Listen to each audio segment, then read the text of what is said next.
ইনি হচ্ছেন নবীর চাচা যান হযরতে আব্বাস রাদিয়াল্লাহু তাআলা আনহু। তিনি বয়ান করতেছেন, তিনি বলেন আমি একদিন দেখলাম হঠাৎ করে যখন নবী মুস্তাফাকে হযরতে মা আমেনা রাদিয়াল্লাহু তাআলা আনহা যখন সাদিয়া দায়ে হালিমাকে যখন হাতে তুলে দিলেন, একটা সাদা কাপড় দিয়ে আমার নবীকে সাজিয়ে দিলেন।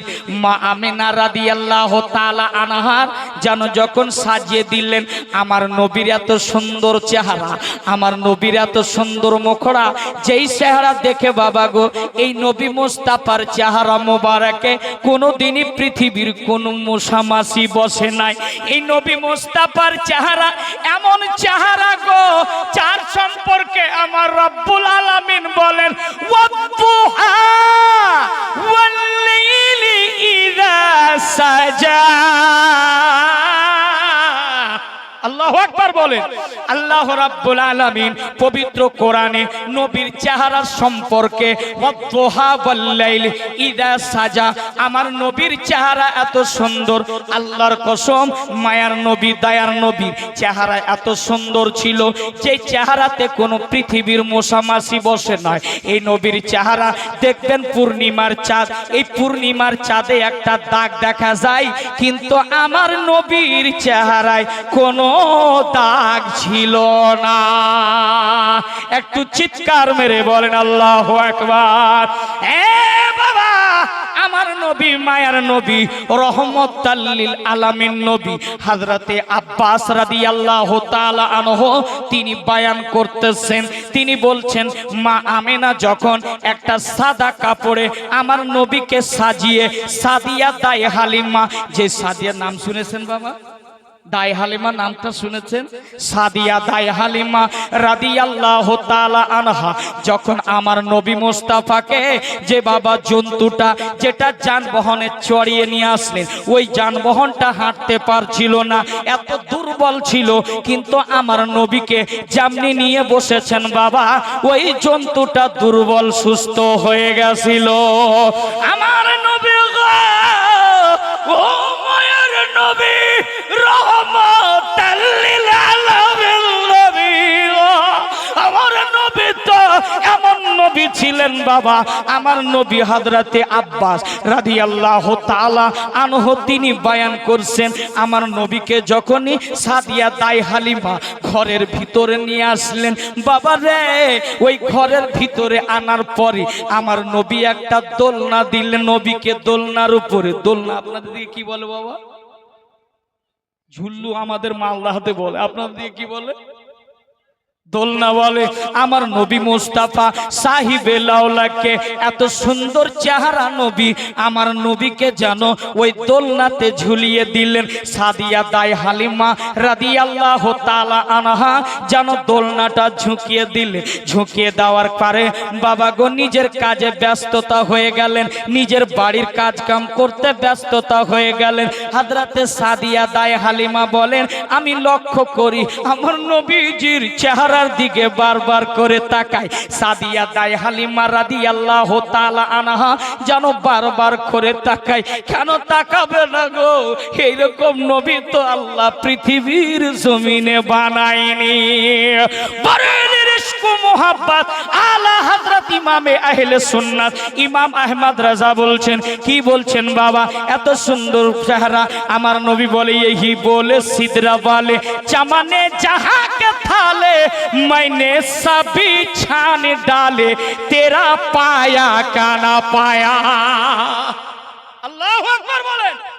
বন্ধুরা আমার গভীর মনোযোগ শুনবে আজকে আমার মায়েরা গো, ও আমার বেটিরা আজকে শুনবে। সাদিয়া দায়ে হালিমা রাদিয়াল্লাহু তাআলা আনহা যখন দেখলেন দোলনাটা ঝুঁকায় দিয়েছে বাবা, কি করেছে? দোলনা ঝুঁকিয়ে দিয়েছেন সাদিয়া দায়ে হালিমা। দোলনা যখন ঝুঁকিয়ে দিলেন নিজের কাজে ব্যস্ত হয়ে গেলেন বাবা গো, আমার নবী মায়ার নবী রহমতাল লিল আলামিন নবী দোলনায় ঝুলতে আছেন বাবা, কিন্তু আমার নবী মায়ার নবীর একটা এই বাম হাতটা রশির সাথে চাপা পড়েছে, রশিতে পেয়ার লেগে গেছে বাবা।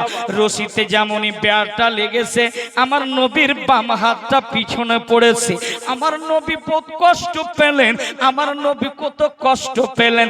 মনে ভাবছিলেন আমি কাঁদবো, আমার নবী মনে ভাবছিলেন আমি কাঁদবো কাঁদবো কাঁদবো মনে করে এত কষ্ট মনে হয়।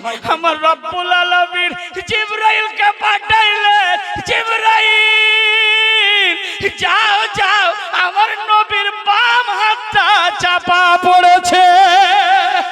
জিবরাইল শুধু জিবরাইলকে বললেন, অর্ডার দিলেন। আমার রব্বুল আলামিন বলেন, জিবরাইল চাঁদকে গিয়ে বলো, চাঁদকে গিয়ে বলো তুমি আর দেরি করো না, তুমি দেরি করো না, আমার রাসূলে কায়নাতের নিকটে চলে যাও। জোরে বলবেন না সুবহানাল্লাহ?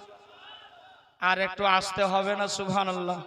সম্মানিত ভাইয়েরা, আমার নবী মায়ের নবী রহমতুল লিল আলামিনের হাতটা ওই দোলনায় চাপা পড়েছে, বাম হাতটা। ভীষণ আমার নবী কষ্ট পাচ্ছিলেন, মনে ভাবছিলেন কাঁদবো। আমার রব আমার নবীর কান্না সহ্য করতে পারে নাই। জোরে বলুন সুবহানাল্লাহ। আমার রব বলেন, চাঁদ রে, এ পূর্ণিমার চাঁদ, তুই এত যে চমকাস, তুই যে ঝকমক ঝকমক করিস, এটা আমার হাবিবের সাদকা, এটা আমার হাবিবের সাদকা। যদি আমার হাবিবকে পৃথিবীর জমিনে আমি আল্লাহ না পাঠাইতাম তো চাঁদ তোকে আমি বানাইতাম না, আমি তোকে বানাইতাম না। যা, তুই দেরি আর করিস না, তুই চলে যা, আমার নবী হাবিবুল্লাহর দরবারে চলে যা। আমার হাবিবুল্লাহর দরবারে চাঁদ চলে এসেছে বাবা নিকটে। এবার আমার নবী মুস্তাফা দোলনায় ঝুলতেছেন, চাঁদ এবার নবীর সাথে কথা বলতে শুরু করলো। জোরে বলুন আল্লাহু আকবার বলেন। চাঁদ কথা বলতে শুরু করে দিয়েছে। হযরতে আব্বাস রাদিয়াল্লাহু তাআলা আনহু তিনি দূর থেকে ফলো করছেন যে আমার নবী, আমার ভাতিজা নবী মুহাম্মদ দোলনায় শুয়ে চাঁদের সাথে কথা বলছেন। এটা কোন কথা? আমার নবী কথা বলা হযরতে আব্বাস শিশুবেলায় দেখেছিলেন। এমন একটা মাহফিল কায়েম হয়েছে বাবা, আমার নবী মুস্তাফা সাল্লাল্লাহু আলাইহি ওয়াসাল্লাম যেভাবে আপনারা বসে আছেন, এইভাবে সাহাবারা আগে আল্লাহর নবীর সামনে আদবের সাথে বসতেন। জোরে বলুন সুবহানাল্লাহ। আজকালকার ওয়াহাবির মতো বসতেন না। ওয়াহাবিরা দেখবেন মসজিদে গিয়ে ও পশ্চিম দিকে পা দিয়ে বসে, ঠিক কিনা বাবা? যারা মদিনা গিয়েছেন, যারা মোবাইল চালাচ্ছেন, ফেসবুক দেখছেন, দেখবেন মনে হয় ওটা ওর বাবার ঘর। যেই নবী মসজিদে নববী এত মোহাব্বতে সৃষ্টি করেছিলেন, ওই নবীর ঘরে, আল্লাহর ঘরে কত বেয়াদবি হচ্ছে বলুন তো বাবা। আমার নবীর দরবারে সাহাবারা আদবের সাথে বসতেন। সাহাবারা যেইভাবে বসতেন, যেভাবে আমরা নামাজ আদায় করি। নামাজ পড়ি না আমরা আব্বা? নামাজ পড়ি না? জি, একটু শরম লাগে আপনাদের হাত উঠাতে, কেন যে আপনারা লজ্জা পাবেন। অধিকাংশ মানুষ যারা আছে আমরা এখানে, বেশিরভাগই অনেক মানুষ নামাজ চোর। শুধু আমরা হানাফি বলে দাবি করি যে আমরা সুন্নি, সুন্নি অধিকাংশ দেখবেন সুন্নিদের ভিতরে বেশি নামাজ চোর। আমি যে কমদের কথা বলছি, চাহে ওয়াহাবি হোক, দেওবন্দি হোক, লামোজাবি হোক, ফারাজি হোক, তাদের মধ্যে একটা ইউনিয়ন আছে, দেখেছেন? ওরা যদি চুরিও করে, ডাকাতিও করে, দেখবেন যে যখন নামাজ স্টার্ট, ফরজ নামাজ, নামাজে গিয়ে হাজির। কিন্তু হানাফিদের মধ্যে এত দুর্বলতা, এতগুলো জালসা শুনে, এত জালসা দেয়, এত জালসা শুনে, মোবাইলে শুনে, তবুও দেখবেন নামাজে ধারও যায় না। কথাটা ভুল বললাম বাবা? আপনারা দুঃখ পেলেন নাকি? একটু আমার নবীর সুন্নাতটুকু আদায় করে মুচকি হাসি দিয়ে বলুন সুবহানাল্লাহ। আমার নবী পাক সাহিবে লাউলাক যখন মুচকি হাসিটা দিতেন না, তো দাঁতের মধ্যকারে দাঁতের ছিদ্র দিয়ে আল্লাহ নবীজির জ্যোতি, নূরের জ্যোতি বেরিয়ে যেত। জোরে বলুন সুবহানাল্লাহ। আল্লাহ নবী মায়ার নবীর ক্যারেক্টার, ইন্নাকা আলা খুলুকিল আযীম, মহান নবীর মহান চরিত্র। কোরআন হচ্ছে গাইডস বুক, নবী মুস্তাফা হচ্ছে মডেল। এই দুটোকে যদি আমরা আঁকড়ে ধরি তাহলে আমরা পথভ্রষ্ট হব না বাবা। আজকে নবীকে বাদ দিয়ে, আল্লাহর কিতাব কোরআনকে বাদ দিয়ে আমরা নকল জায়গায় বেশি থাকি, ঠিক কিনা বাবা? বেশিরভাগ আমরা সুন্নি হানাফি মাজারে বেশি ভিড় হয়, হয় না? মাজারে ভিড় হয়, এক ওয়াক্ত নামাজ আপনি পড়লেন না, আর মাজারে গিয়ে বলছে আল্লাহ এই ওলির মাধ্যম দিয়ে যেন আমার গাড়ি হয়ে যায়, বাড়ি হয়ে যায়, জিন্দেগিতে হবে না। কেননা আপনি নামাজ আগে তার্ক করেছেন, নামাজ ছেড়ে দিয়েছেন। যেখানে যেখানে আল্লাহর ওলিদের মাজার দেখবেন ওখানে ওখানে মসজিদ আছে না বাবা? লক্ষ্য করেছেন? যেখানে যেখানে খানকা, যেখানে যেখানে মাজার রয়েছে ওখানে মসজিদ অবশ্যই আছে। আল্লাহর ওলিরা জঙ্গলে গিয়ে মঙ্গল ফুটিয়েছেন। বাবারে একটা কথা মনে রাখবেন, আল্লাহর ওলিগণের পার্শ্বে যারা সোহবাতে থেকেছেন তারাও ওলি হয়ে গেছেন। জোরে বলুন। যারা ওলিগণের পার্শ্বে সোহবাতে উঠা বসা খেদমত করেছেন তারাও ওলি হয়ে গেছেন। বাবা এখানে কিছু ভণ্ড পীরের কারণে আল্লাহর ওলিদের বদনাম হচ্ছে, হয় না বাবা? মনে রাখবেন, তাকওয়াকে দুই ভাগে ভাগ করা হয়েছে। কথাগুলি শুনবেন। তাকওয়াকে দুই ভাগে ভাগ করা হয়েছে, একটা তাকওয়ায়ে জাহিরি, একটা হচ্ছে তাকওয়ায়ে বাতিনি। একটা প্রকাশ্য তাকওয়া আর একটা অন্তরের গোপনীয় তাকওয়া। বুঝেছেন বাবা? পীর আপনিও হয়ে যেতে পারবেন, পীর আমিও হয়ে যেতে পারবো যদি আমার খেলাফত যদি পাই আমি, আর আপনাকে যদি খেলাফত দেওয়া হয় তো আপনিও পীর হয়ে যেতে পারবেন।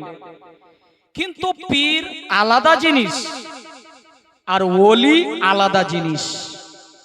আমার রব্বুল আলামিন বলছেন, মা কানা মুহাম্মাদুন আবা আহাদিম মির রিজালিকুম ওয়ালাকিন রাসূলুল্লাহি ওয়া খাতামান নাবিয়্যিন। কিয়ামত পর্যন্ত আমি আল্লাহ কোন নতুন নবী করে পাঠাবো না, শেষ নবী হচ্ছেন মুহাম্মাদুর রাসূলুল্লাহ সাল্লাল্লাহু আলাইহি ওয়াসাল্লাম। শয়তানেরা খুশি করতে লাগলো যে আর তো নবী আসবে না, তাহলে মানুষদেরকে পথভ্রষ্ট করতে আমাদের খুব সহজ হয়ে যাবে। কিন্তু শয়তান দুটো পাওয়ার আল্লাহর কাছে চেয়ে নিয়েছে বাবা, মনে রাখবে।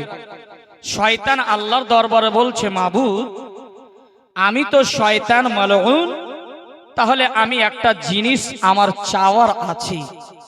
আমার রব্বুল আলামিন বলছেন, শয়তান বল কি চাস? বলে আল্লাহ আমাকে এতটুকু শক্তি, এতটুকু ক্ষমতা দান করুন যে আমি যেন মানুষের রগের ভিতর দিয়ে ঢুকে আমি যেন কলবের ভিতরে জায়গা করতে পারি। এদেরকে আমি কলবের ভিতরে যখন জায়গা নিয়ে নেব, এদেরকে পথভ্রষ্ট করে করে আমি তাদেরকে জান্নাতে যেতে দেব না। কিন্তু আমার রব কি বলেছেন জানেন? এ শয়তান, তোকে এই পাওয়ারটুকু দিয়ে দিলাম, কিন্তু শুনে রাখ, যারা প্রকৃত বান্দা হবে, যারা নেক বান্দা হবে, তারা যদি ভুল করে আর আমার দরবারে যদি ক্ষমা প্রার্থী হয়, আমি আল্লাহ তাকে ক্ষমা করে দেব। জোরে বলুন, একটু জোরে বলুন সুবহানাল্লাহ। আমি যে কথাটা বলতে চাইছিলাম বাবা, যে ওলি আলাদা জিনিস, পীর আলাদা জিনিস, যার কারণে মানুষ পথভ্রষ্ট হয়ে যাচ্ছে। তো প্রতিটা জায়গায় মসজিদ আছে। আল্লাহর ওলিরাও এটা শিক্ষা দিয়েছেন যে আমাদের দরবারে আসবা ঠিক আছে, কিন্তু আগে তুমি ইবাদত আল্লাহর করে নাও, মসজিদে গিয়ে নামাজ পড়ো, নামাজ পড়ার পর আমাদের দরবারে আসলে ওসিলা বানিয়ে দোয়া চাইলে আমরা সেই দোয়াটা খোদার দরবারে পৌঁছে দিব। জোরে বলুন। কিন্তু আমরা নামাজের ধার ধারি না, নামাজে নাই, আসল জায়গায় নাই, আমরা নকল জায়গাতে আছি। কথাটা ভুল বললাম বাবা? আমাদেরকে নামাজ পড়তে হবে বাবা। যার জিন্দেগি নামাজ না হলে কোনো কবরে কোনো কৈফত শোনা হবে না। আপনার কোনো আমল কাজে আসবে না যতক্ষণ পর্যন্ত আপনি নামাজি না হয়ে যাবেন। একটি কথা ছোট্ট করে বলে দিই, আপনার ছেলে আমি, আপনার একজন ভাই। আমি বলে যাচ্ছি বাবা, এখানে অধিকাংশ মানুষ যারা আছেন অনেকেরই সূরা ফাতিহা মুখস্থ আছে আর সূরা ইখলাস কুল হুয়াল্লাহু মুখস্থ আছে, বাকি আর নাই। কথাটা ভুল বললাম? আপনি বলছেন বাবা তাহলে আমার রবকে কেমন করে রাজি করব? একটা উপায় আছে বাবা, আপনি আপনার রবকে রাজি করতে পারবেন। জি, আপনার সূরা ফাতিহাই মুখস্থ আছে। মায়েরা শুনুন, আপনার সূরা ফাতিহাই মুখস্থ আছে, তারপরে সূরা ইখলাস আলাম তারা মুখস্থ আছে, দুটো সূরা মুখস্থ আছে। আপনি ওযু করুন, ওযু করার পরে আপনি মসজিদে চলে যান। ঘরের ভিতরে যদি আপনি নামাজ পড়েন, আপনি যদি রবের দরবারে কান্না করেন, আপনার স্ত্রী জানতে পারবে, আপনার বৌমা জানবে যে আমার শ্বশুর কেন কাঁদছে এতখানি রাত্রে। কথা বলবে না বাবা? বলে কেন কাঁদছে? তাহলে আপনার সহজ পদ্ধতি, ওযু করার পর যদি আল্লাহর ইত্তাকুল্লাহ, আল্লাহর যদি ভয়টুকু থাকে, তাহলে আপনি ওযু করুন। ওযু করার পরে আপনি গিয়ে মসজিদে পা রাখুন, মসজিদে ঢুকবেন, আল্লাহুম্মা আফতিহ আলি আবওয়াবা রাহমাতিক, এই দোয়াটা পড়ে মসজিদের গেট দরওয়াজা খুললেন। হে আল্লাহ, আমার জন্য রহমতের দরওয়াজাটা খুলে দিন। রহমতের দরওয়াজা খুলে গেল। কিন্তু আপনি অতটুকু সূরা জানেন, এর ঊর্ধ্বে জানেন না। আপনি আল্লাহু আকবার বলে দাঁড়িয়ে গেলেন, সূরা পড়লেন কোন রকম, তবুও শুদ্ধ হয় না, এতটুকু হচ্ছে আপনার। এতটুকু পড়ে আপনি সাজদায় চলে যান। সাজদাটাকে লম্বা করবেন, রেডিমেড করবেন না। এমনও মুক্তাদি আছে যারা জুমার নামাজ পড়তে যায় মসজিদে যাওয়ার পর যখন ইমাম সাহেব হাত উঠিয়ে দেয়, ইয়া ইলাহি রহম ফরমা মুস্তাফাকে ওয়াস্তে, মুক্তাদি পিছন থেকে বলছে কি, ইমাম সাহেব জলদি দোয়া খতম কিজিয়ে খোদাকে ওয়াস্তে। এরকমটা আছে না বাবা? তাড়াতাড়ি দোয়াটা খতম করেন, এরকমও আছে। তো আপনি সহজ পদ্ধতি, আজকের জালসা একটা পায়গাম দিয়ে যায়।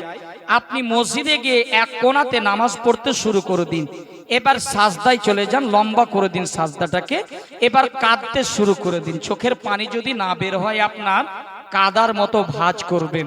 আল্লাহ রাব্বুল আলামিনের দরবারে দুইটা হাত তুলে দোয়া করবেন, মাবুদ আমি গুনহেগার মানুষ, আমার মতো গুনহেগার আর কেউ হয়তো পৃথিবীর জমিনে নাই।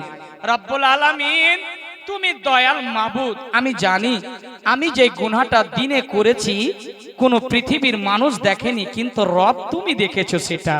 হে রব্বুল আলামিন, আমি রাত্রে যে গুনাহটি করেছি পৃথিবীর কোনো মানুষ দেখেনি, আল্লাহ সেটা গুনাহ করতে তুমি দেখেছো।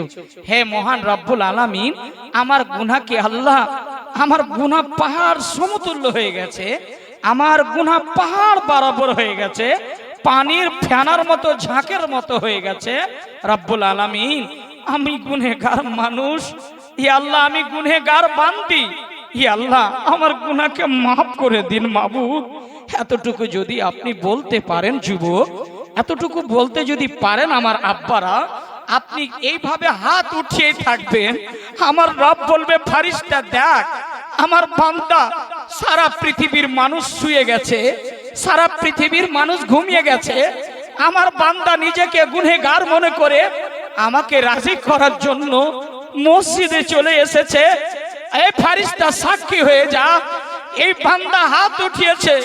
আমার রব বলে কি শুনুন, আমার রব বলছে বান্দারে তোর হাত উঠাতে দেরি হয়, আমার রব আমি দোয়া করতে কবুল করতে দেরি করি না। জোরে বলো, দোয়া কবুল করতে দেরি করি না। উনি তো এমন রব, উনি তো প্রতিপালক, আপনাকে 3 বেলায় খাওয়াই এবং রাত্রির বেলা আপনি ঘুমান। আল্লাহুম্মা বিইসমুকা আমুতু আহিয়া, এই দোয়াটি পড়ে আপনি রাত্রে ঘুমিয়ে যাচ্ছেন। সূরা ইখলাস 3 বার পড়ে সূরা ফুক দিয়ে আপনি ঘুমিয়ে গেলেন।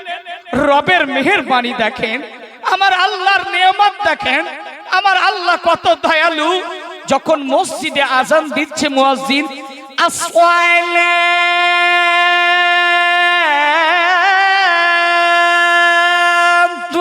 খায়রুম মিনান নাওম,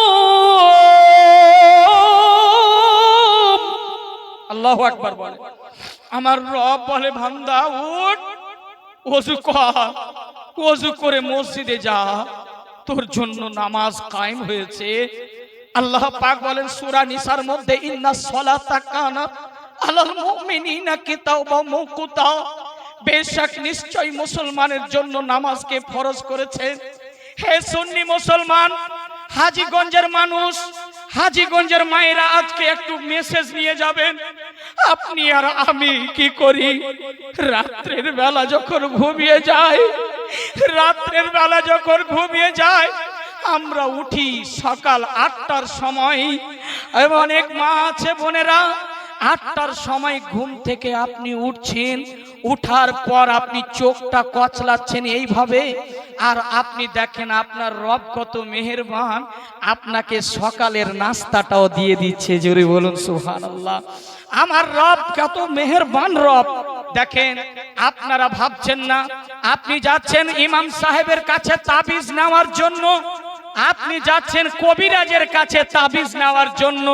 জানি না আমার বাড়িটা হয়তো ভিটাটা ডিহিটা কেউ খারাপ করে রেখেছে, কেউ পাড়া গেড়ে দিয়েছে। আপনার দিয়ে কি বলে বাবা? ডিহিটা খারাপ করে দিয়েছে।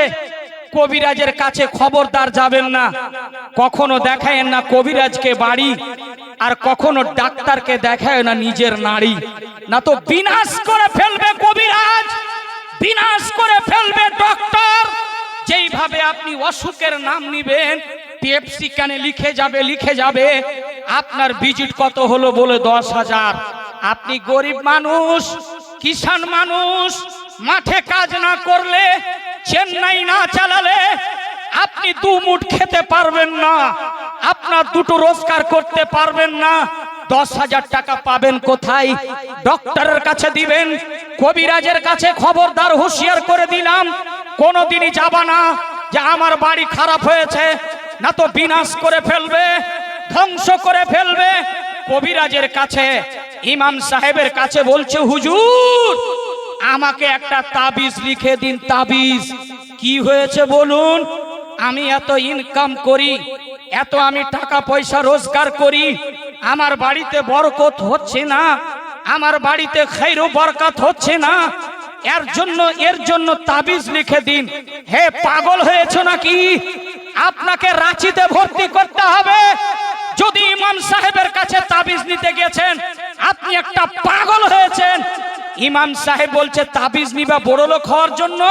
বলে জি, যেন ইনকাম বেড়ে যায়। হে পাগলের দল, কেন পাগলামো করো? যদি ইমাম সাহেবের লিখাতে ওই তাবিজে যদি মানুষ বড় লোক হয়ে যেত, যদি মানুষ বড় লোক হয়ে যেত, ইমাম সাহেব 5,000 টাকা 6,000 টাকার মসজিদে মাহিনাতে থাকতো না। ও তাবিজ লিখে লিখে, তাবিজ লিখে লিখেই বড় লোক হয়ে যেত, তাবিজগিরি লিখেই লিখে বড় লোক হয়ে যেত, ইমামতি করতো না, ভুল জায়গায় যাবে না। আর জালসায় হাজীগঞ্জে আপনি একটা মেসেজ নিয়ে যান। যদি আপনি প্রকৃত মুসলমান হতে চান, যদি সঠিক মুসলমান হতে চান, আপনি আপনার নবীকে ফলো করুন। আপনি নবীর যদি নিয়ম কানুন যদি তার মেনে চলেন, আপনার বাড়িতে আজ থেকে বরকত স্টার্ট হবে, আজ থেকে বাড়িতে বরকত আসবে। আল্লাহর নবীর দেওয়া পদ্ধতি শুনে যান।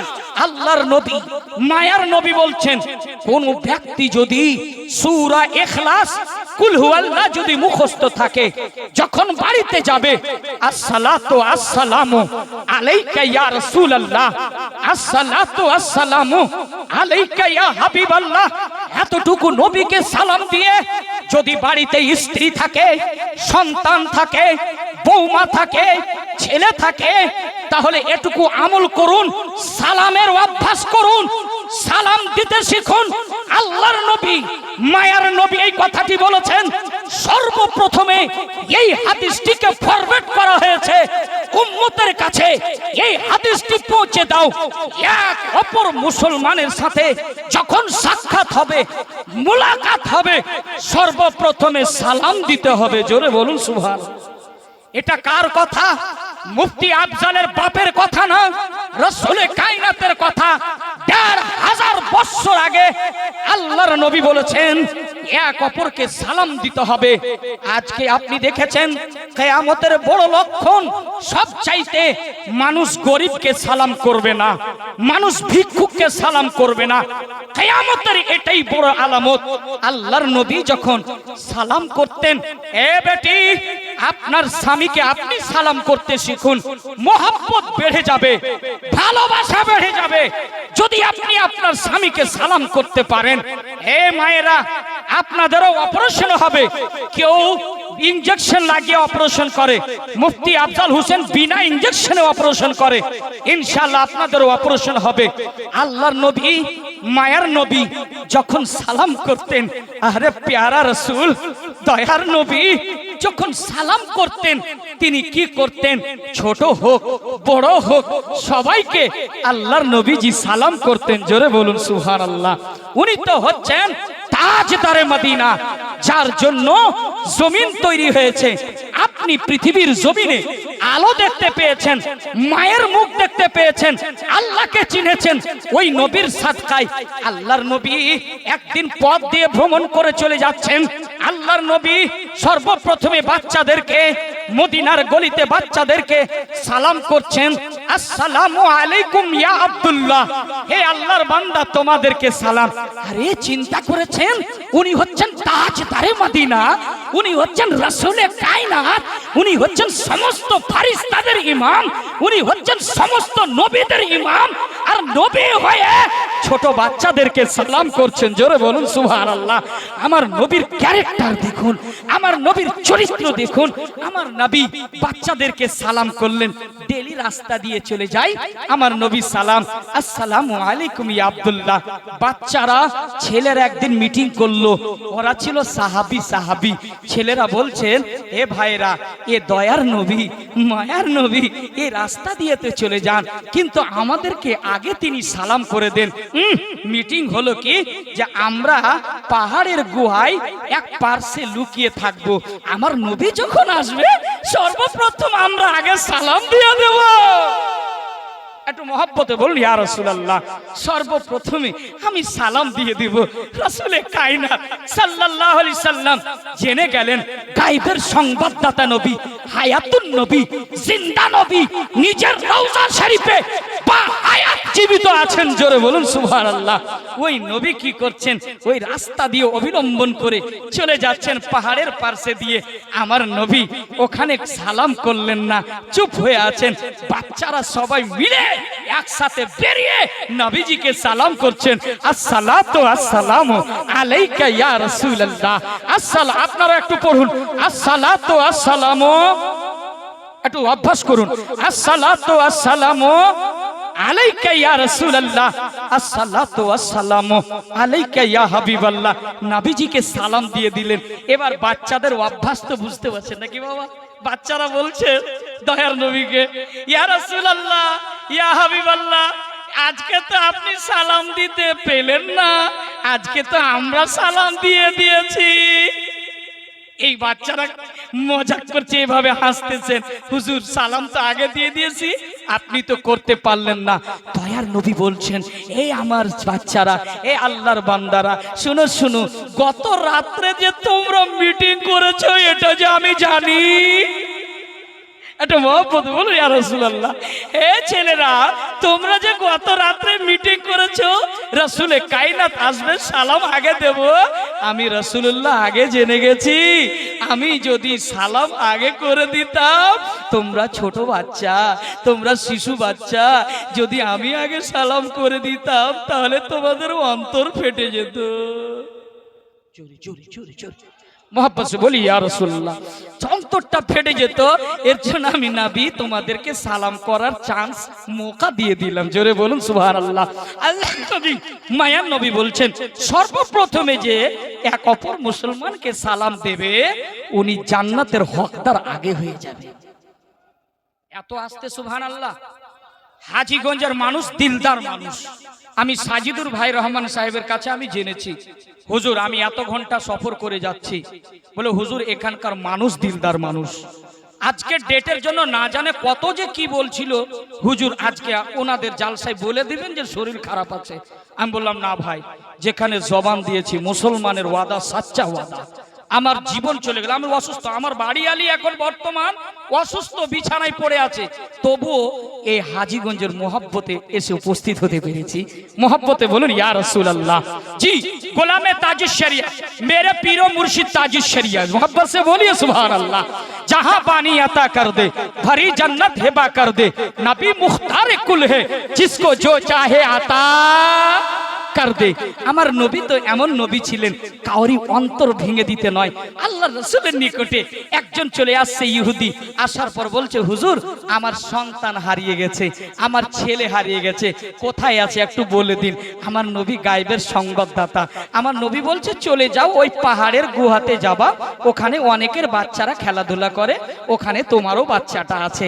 আমার রাসূল ব্রেক লাগিয়ে দিলেন, এই শোনো তুমি যাচ্ছ, কিন্তু তুমি তোর বাবা, তুমি বাবার পরিচয়টা দিবে না। কি দিবে না?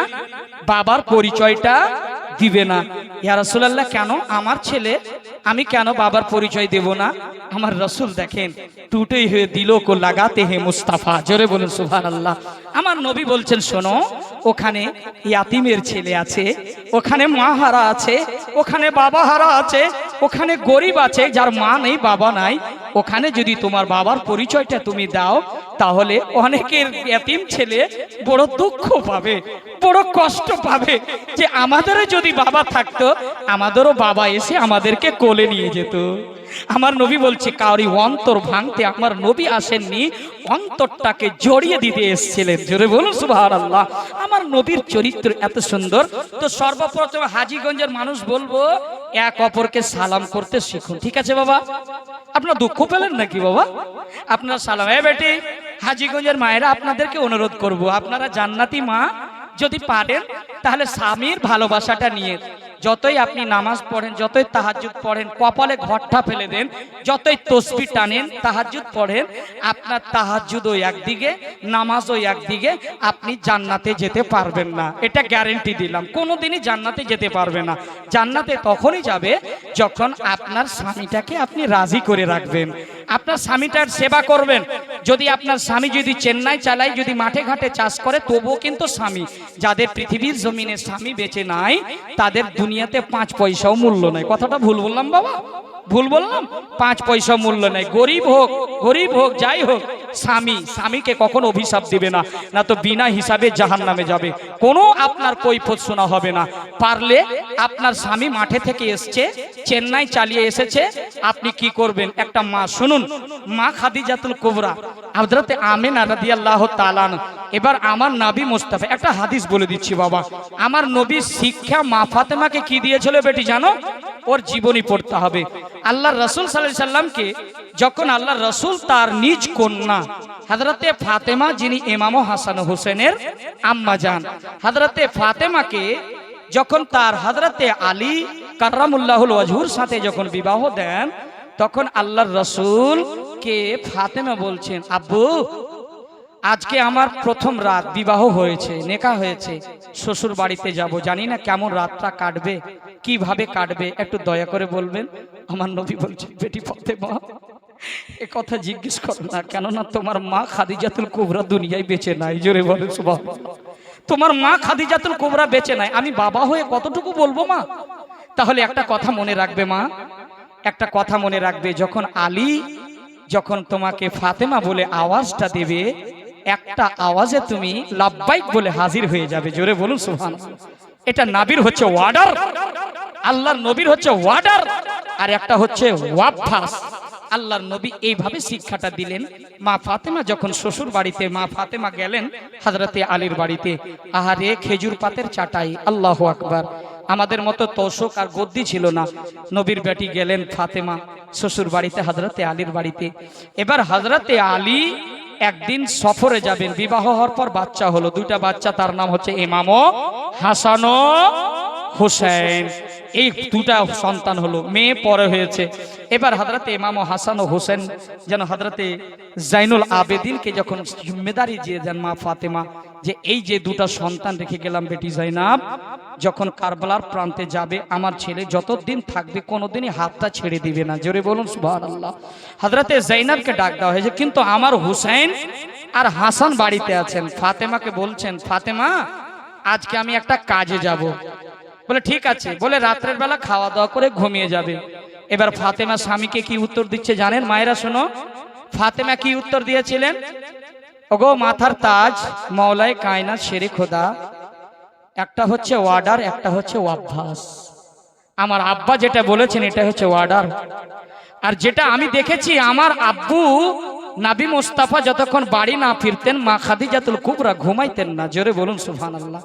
নবীর অপেক্ষায় দাঁড়িয়ে থাকতেন, আর নবীও স্ত্রীকে এতটা ভালোবাসতেন মা খাদিজাতুল কুবরা আর মা আয়েশা রাদিয়াল্লাহু তাআলা আনহাকে, যে আল্লাহর নবী একটা খেজুর যখন নিতেন অর্ধেক খেতেন আর অর্ধেক স্ত্রীর জন্য রেখে দিতেন। জোরে বলবেন না সুবহানাল্লাহ। আপনার স্ত্রী যেটা আপনি ভালো জিনিসটা চয়েস করেন, আপনার স্ত্রীকে খাওয়ান? কথা বলেন, হাত দিলে হাত রেখে খাওয়ান কি? খাওয়ান না। কেন ভাই, কেন খাওয়াবেন না? আল্লাহর নবীর পদ্ধতি, আপনার স্ত্রীকে যে জিনিসটা আপনি খাবেন, একটু বসার ব্যবস্থা করে দিন। যুবক ভাইরা মা বোনকে বসার ব্যবস্থা করে দিন, খুব অসুবিধা হচ্ছে ওদের। সামনে চলে আসুন। দুরূদ শরীফ আল্লাহুম্মা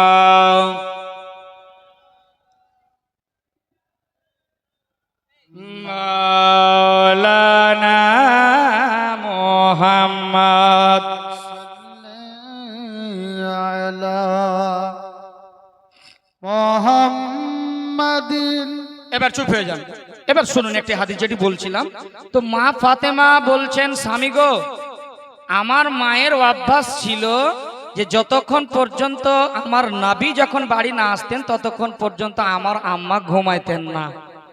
আমি ফাতেমা যতক্ষণ আপনি বাড়ি ফিরে না আসবেন ততক্ষণ আমি ফাতেমা ঘুমাবো না। জোরে বলুন সুবহানাল্লাহ। বেটি, মা ফাতেমার জীবনীটা পড়বে রে বেটি, লাভবান হবে, জান্নাতি হবে। মায়ের স্বামীর সেবাটা করবে, যে আপনার স্বামী যখন আসবে আপনি একটা কাজ করবেন। মা শুনুন, মা কেন জালসার পরে বলে যে বক্তা সাহেব মালদা থেকে এসছিল, এত টাকা খরচ করলাম, আর খরচ করার পর যদি কিছু বুঝতে না পারি তো বেকার হবে না বাবা?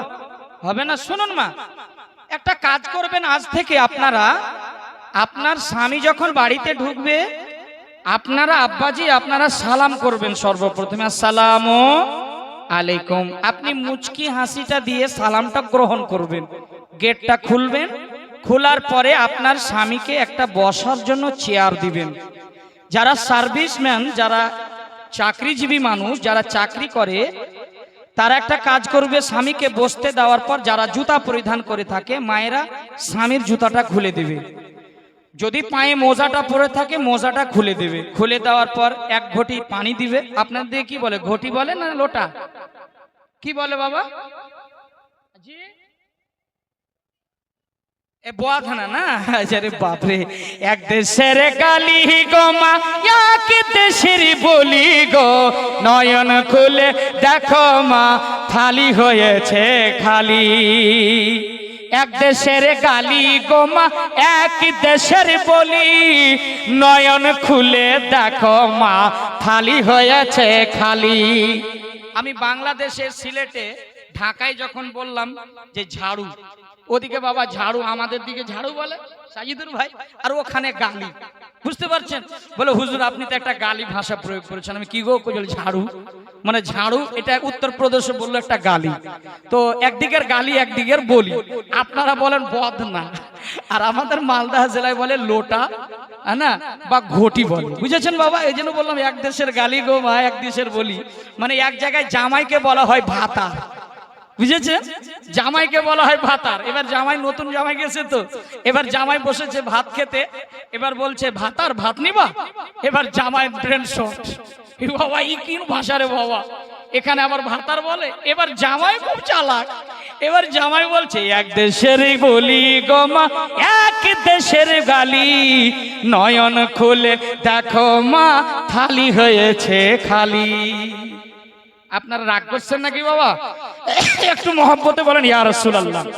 মা ওই লোটা বদনাতে করে পানি দিয়েন, পানি দেওয়ার পর আপনার স্বামীর যদি পারেন পাটাকে ধুয়ে দিবেন। এই আপনার স্বামী গরিব হলো আপনার স্বামীর সেবাটা করবেন, পা দিয়ে পানি দিয়ে পাটা ধুয়ে একটা তৈলিয়ে নিয়ে পাটাকে পোষ করে দিও, পাটাকে মুছে দিবে। মুছে দেওয়ার পর স্বামী ছিল না ঘরে, বাইরে ছিল, নানান রকম খাবারগুলি করেছেন, প্লেটে সাজিয়ে দিবে। সাজিয়ে দেওয়ার পর স্বামীকে এবার বলবে আপনি খেতে আরম্ভ করুন। স্বামী আপনার যেখানে খেতে আরম্ভ করবে, মায়েরা গরমের দিনে এইভাবে পাংখা চালিয়ে হাওয়া করবে, আস্তে আস্তে স্বামীর হৃদয়টা গলে যাবে। আহারে আমার স্ত্রী, দিনদার স্ত্রী, আল্লাহর দরবারে যখন নামাজ পড়বে, দোয়া করবে, আল্লাহ আমার স্ত্রীটাকে মরার পরে তুমি জান্নাতি করে দিও। আল্লাহর কসম স্বামীর দোয়া কবুল হয়ে যাবে। জোরে বলুন সুবহানাল্লাহ। জান্নাতি হতে চাও তাহলে স্বামীর সেবাটা করবে মা। যদি স্বামীর সেবা না করতে পারেন জান্নাতে কোনোদিনই যেতে পারবে না। তো আমি বলছিলাম যে স্বামীর সেবাটা করবে। অনেকে আছে বাবারা, যারা আমরা অনেকে বিড়িখোর আছি বাবা। মুর্শিদাবাদ হাজীগঞ্জে অনেক বিড়ি পান করে, কথাটা ভুল বললাম নাকি বাবা? যারা বিড়ি খাচ্ছেন, বিড়ি পান করছেন, তারা রাগ করবেন না। রাগ করছেন আপনারা? আমি এর জন্য অনেক জায়গায় বলি যে বিড়িখোর, আপনার মুখটাকে কেন নষ্ট করছেন ভাই? আল্লাহর পবিত্র জুবানটা দাওয়াতে যারা বিড়ি পান করে না, বিড়ি পান করে করে ফুসফুসিটা নষ্ট হয়ে যায়। আর দেখবেন যখন খাসে মরে গেল, ভোরের বেলা মাইকের আওয়াজ দিতে হয় না হুজুর, এই যে শুরু। তো দয়া করে বিড়ি পান করবেন না। কিন্তু বিড়ি, পরাণের বিড়ি রে তোর পাছা কেন ফোটা, পরাণের বিড়ি রে তোর পাছা কেন ফোটা, গরিব দুঃখী সবাই জ্বালায়, ঠান্ডারি জ্বালায়, পরাণের বিড়ি রে তোর পাছা কেন ফোটা। বিড়িরও বাবা তিনটা টান আছে, বুঝতে পেরেছেন চাচা? একটা হচ্ছে দুঃখ টান, একটা হচ্ছে সুখ টান, একটা হচ্ছে থুরলি টান। যারা বাথরুমে যায় বিড়ি না হলে হবে না, ভুল বললাম?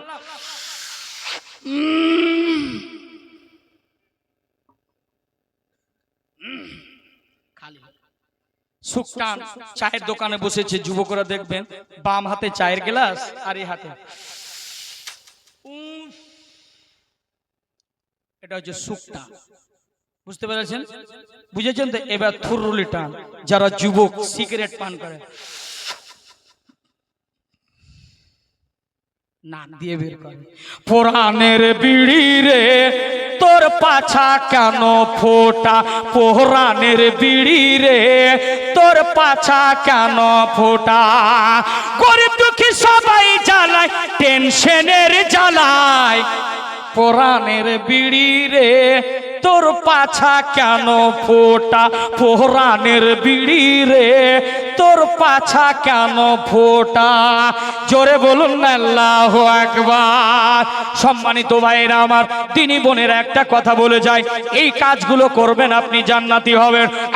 মুসলমান, এবার শুনুন যে হাদিসটা বলছিলাম, হযরতে আব্বাস রাদিয়াল্লাহু তাআলা আনহু, মিশকাতুল মাসাবি 145 পৃষ্ঠা। আল্লাহর নবী বলছেন, এবার মা আমিনা রাদিয়াল্লাহু তাআলা আনহু দিয়েছিলেন, কাকে দিয়েছিলেন? হযরতে সাদিয়া দাই হালিমা। আল্লাহর নবীর নিকটে কি এসেছিল বাবা? পূর্ণিমার চাঁদ কথা বলছেন। আল্লাহ রাসূল সাল্লাল্লাহু আলাইহি সাল্লাম চাঁদের সাথে কথা বলছে বাবা, চাঁদের সাথে কথা বলছেন। আল্লাহর নবী কি কথা বললেন? হযরতে আব্বাস নবীজির চাচা এই জিনিসটা ফলো করেছিলেন। একদিন মাহফিল হয়েছে মসজিদে নববীতে, সবাই বসে আছে, এইরকম সাহাবারা বসে আছেন। আল্লাহর নবীজি ওয়াজ করছেন, বক্তব্য রাখছেন। ওয়াজ করতে করতে হযরতে আব্বাস একটা লাব্বাইক বলে, আসসালাতু ওয়াসসালামু আলাইকা ইয়া রাসূলুল্লাহ, দয়ার নবী, ও মায়ের নবী, আমি আব্বাস আব্বাস বলছি একটা প্রশ্ন আছে, আমি একটা প্রশ্ন করতে চাই। হযরতে আব্বাস রাদিয়াল্লাহু তাআলা আনহু এই কথা যখন প্রশ্ন করলেন, ইয়া রাসূলুল্লাহ ইয়া হাবিবাল্লাহ, আমি দেখেছি একদিন আপনি যখন শিশুবেলায় ছিলেন, আপনি যখন বাল্যকালে ছিলেন, আপনাকে সাদিয়া দাই হালিমা যখন দোলনায় দিয়েছিল, আপনি যেন দোলনায় ছিলেন আর আপনার নিকটে আকাশের পূর্ণিমার চাঁদটা এসেছিল, আপনি যেন কথা বলছিলেন, হাতের ইশারায় ইশারায় কথা বলছিলেন। ইয়া রাসূলুল্লাহ ইয়া হাবিবাল্লাহ, আপনি কি এমন কথা বলছিলেন? দয়া করে মেহেরবানি করে এই মেহফিলে একটু ওয়াজের মাধ্যমে বুঝান। আমি আব্বাস জানতে চাই। আমার নবীজি বলছেন, আব্বাস, ও চাচা আব্বাস, কোন দিনের কথা বলছেন আপনি? আমি যখন শিশুবেলায় দোলনায় ছিলাম, চাঁদের সাথে আমি কথা বলছিলাম, সেই দিনের কথা বলছেন? বলে জি, ওই দিনের কথাটা। আমার নবী শিশুবেলারও কথা মনে রাখেন, জোরে বলেন সুবহানাল্লাহ। আচ্ছা বাবা, একটা কথা বলি, আমরা যখন ছোট ছিলাম বাল্যকালে, আচ্ছা বলতে পারবেন যে আপনাকে কে খাইয়েছে, কে আদর করেছে, কে আপনাকে ভালোবেসেছে, কার কোলে আপনি চড়েছেন? বলতে পারবেন আপনারা? বলতে পারবেন? পারবেন? আমার নবী রহমাতুল লিল আলামিন নবী,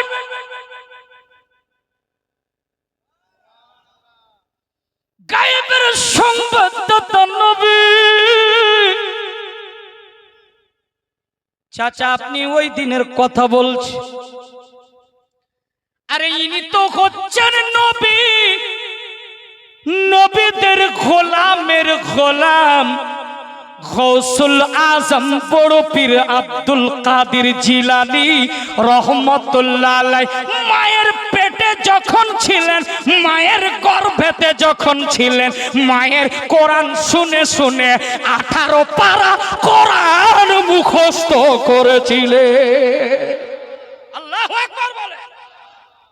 ইনি তো হচ্ছে নবীর গোলাম, গৌসে আজম বড় পীর আব্দুল কাদের জিলানী রহমাতুল্লাহ আলাইহি। মায়ের গর্ভের ভিতরে আছেন, আর মা যখন কোরআন তেলাওয়াত করতেন, তখন কোরআন শুনে শুনে 18 পারা কোরআন মুখস্থ করেছিলেন। একটু জোরে বলা যাবে না? একটু আস্তে বলা যাবে না? সুবহানাল্লাহ। বন্ধুরা গো, আমার নবী, মায়ের নবী, তিনি বললেন, চাচা আব্বাস, আপনি ওই দিনের কথা জিজ্ঞেস করছেন, যেই দিন আমি শিশুবেলায় আমি মা দাই হালিমার দোলনায় ছিলাম, আর ওই দিনের কথা জিজ্ঞেস করছেন। আমার নবী বলছেন, ও আব্বাস চাচা, এবার শুনুন তাহলে।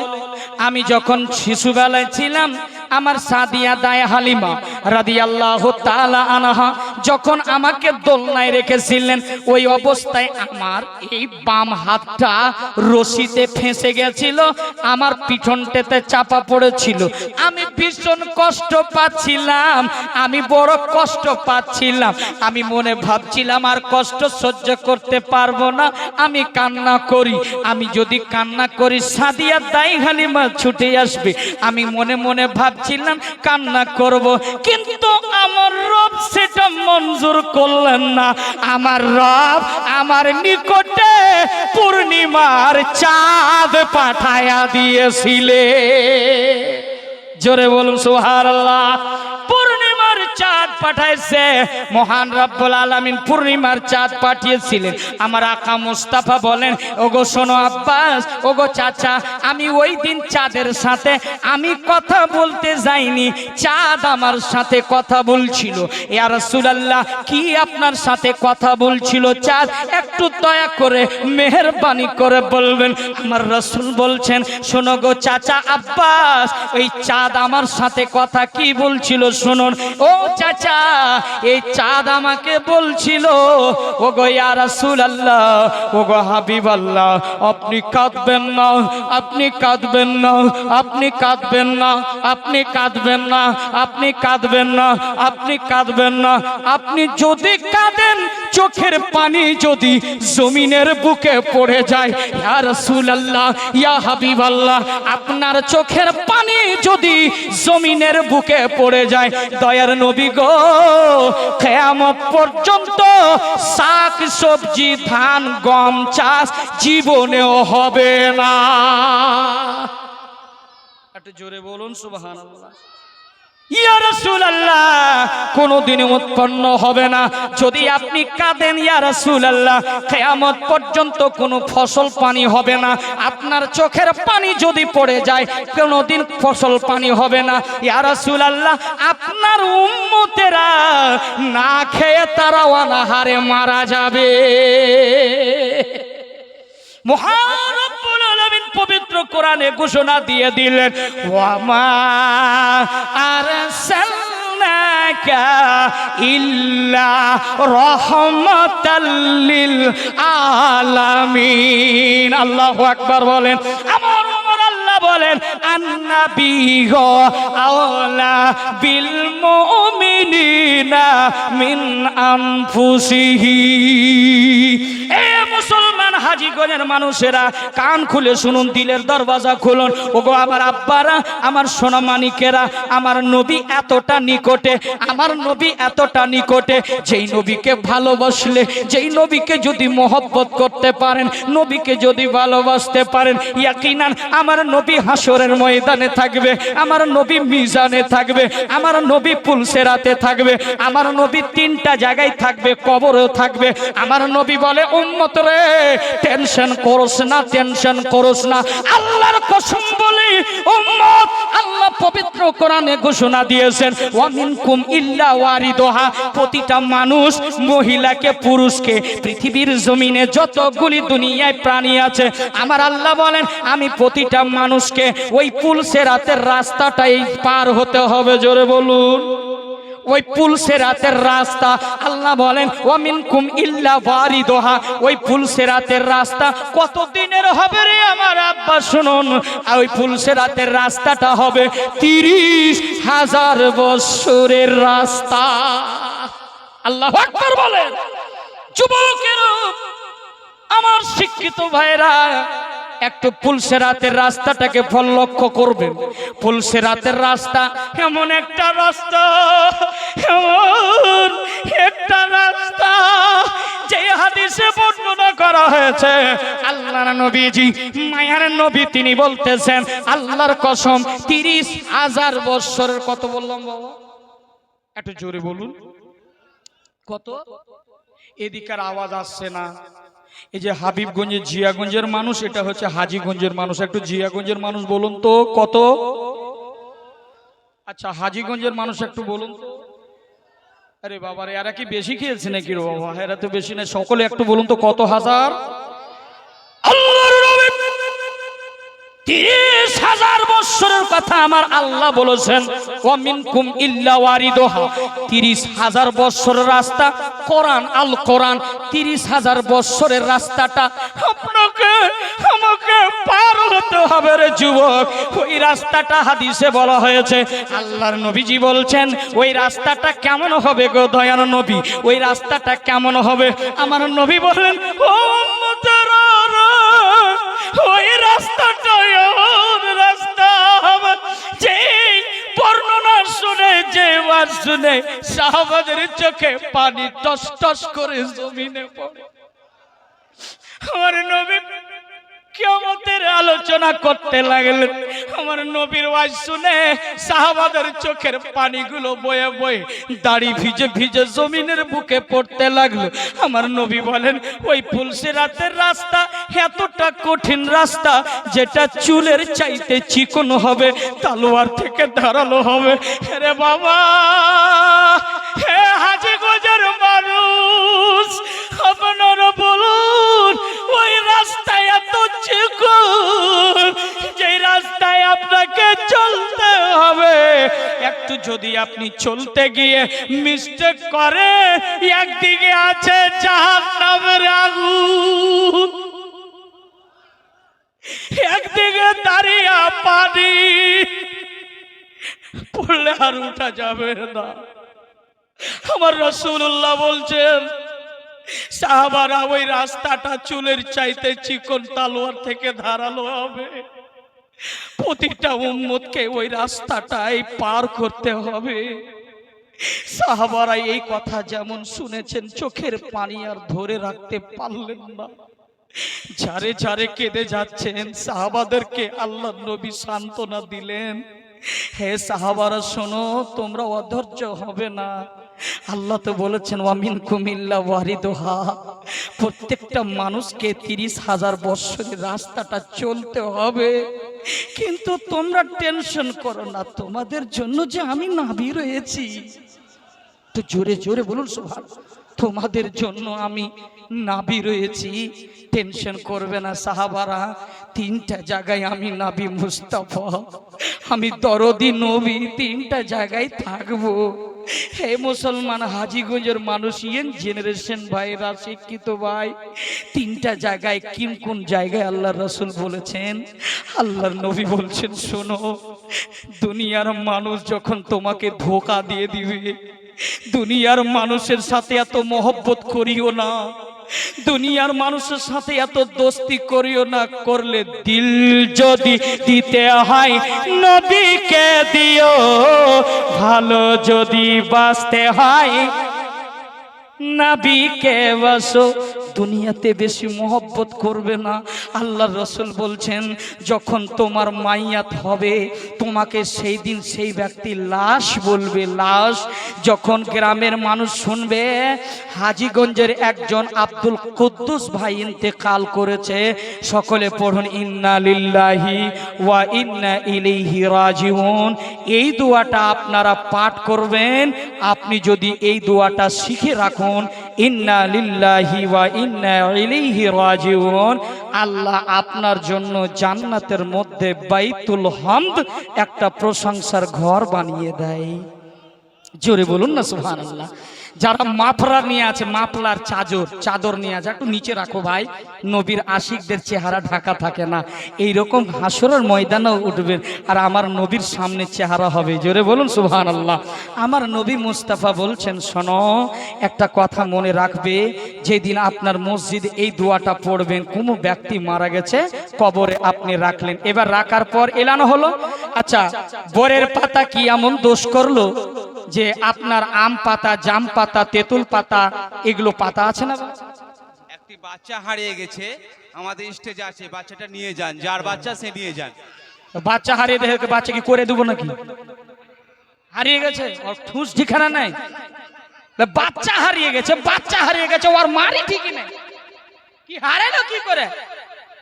রাগ করছেন আপনারা? এই কানিস না রে বেটি, কানিস না, আমি আছি, আমার মেয়ে নাই, আমার 3টাই ছেলে আছে, মেয়ে নাই, তোকে আমি নিয়ে চলে যাব, অসুবিধা নাই। হাজীগঞ্জের মানুষ একে বেটি বানিয়ে চলে যাবো। একটু মহব্বতে বলেন ইয়া রাসূলুল্লাহ, আর একটু জোরে বলেন ইয়া রাসূলুল্লাহ।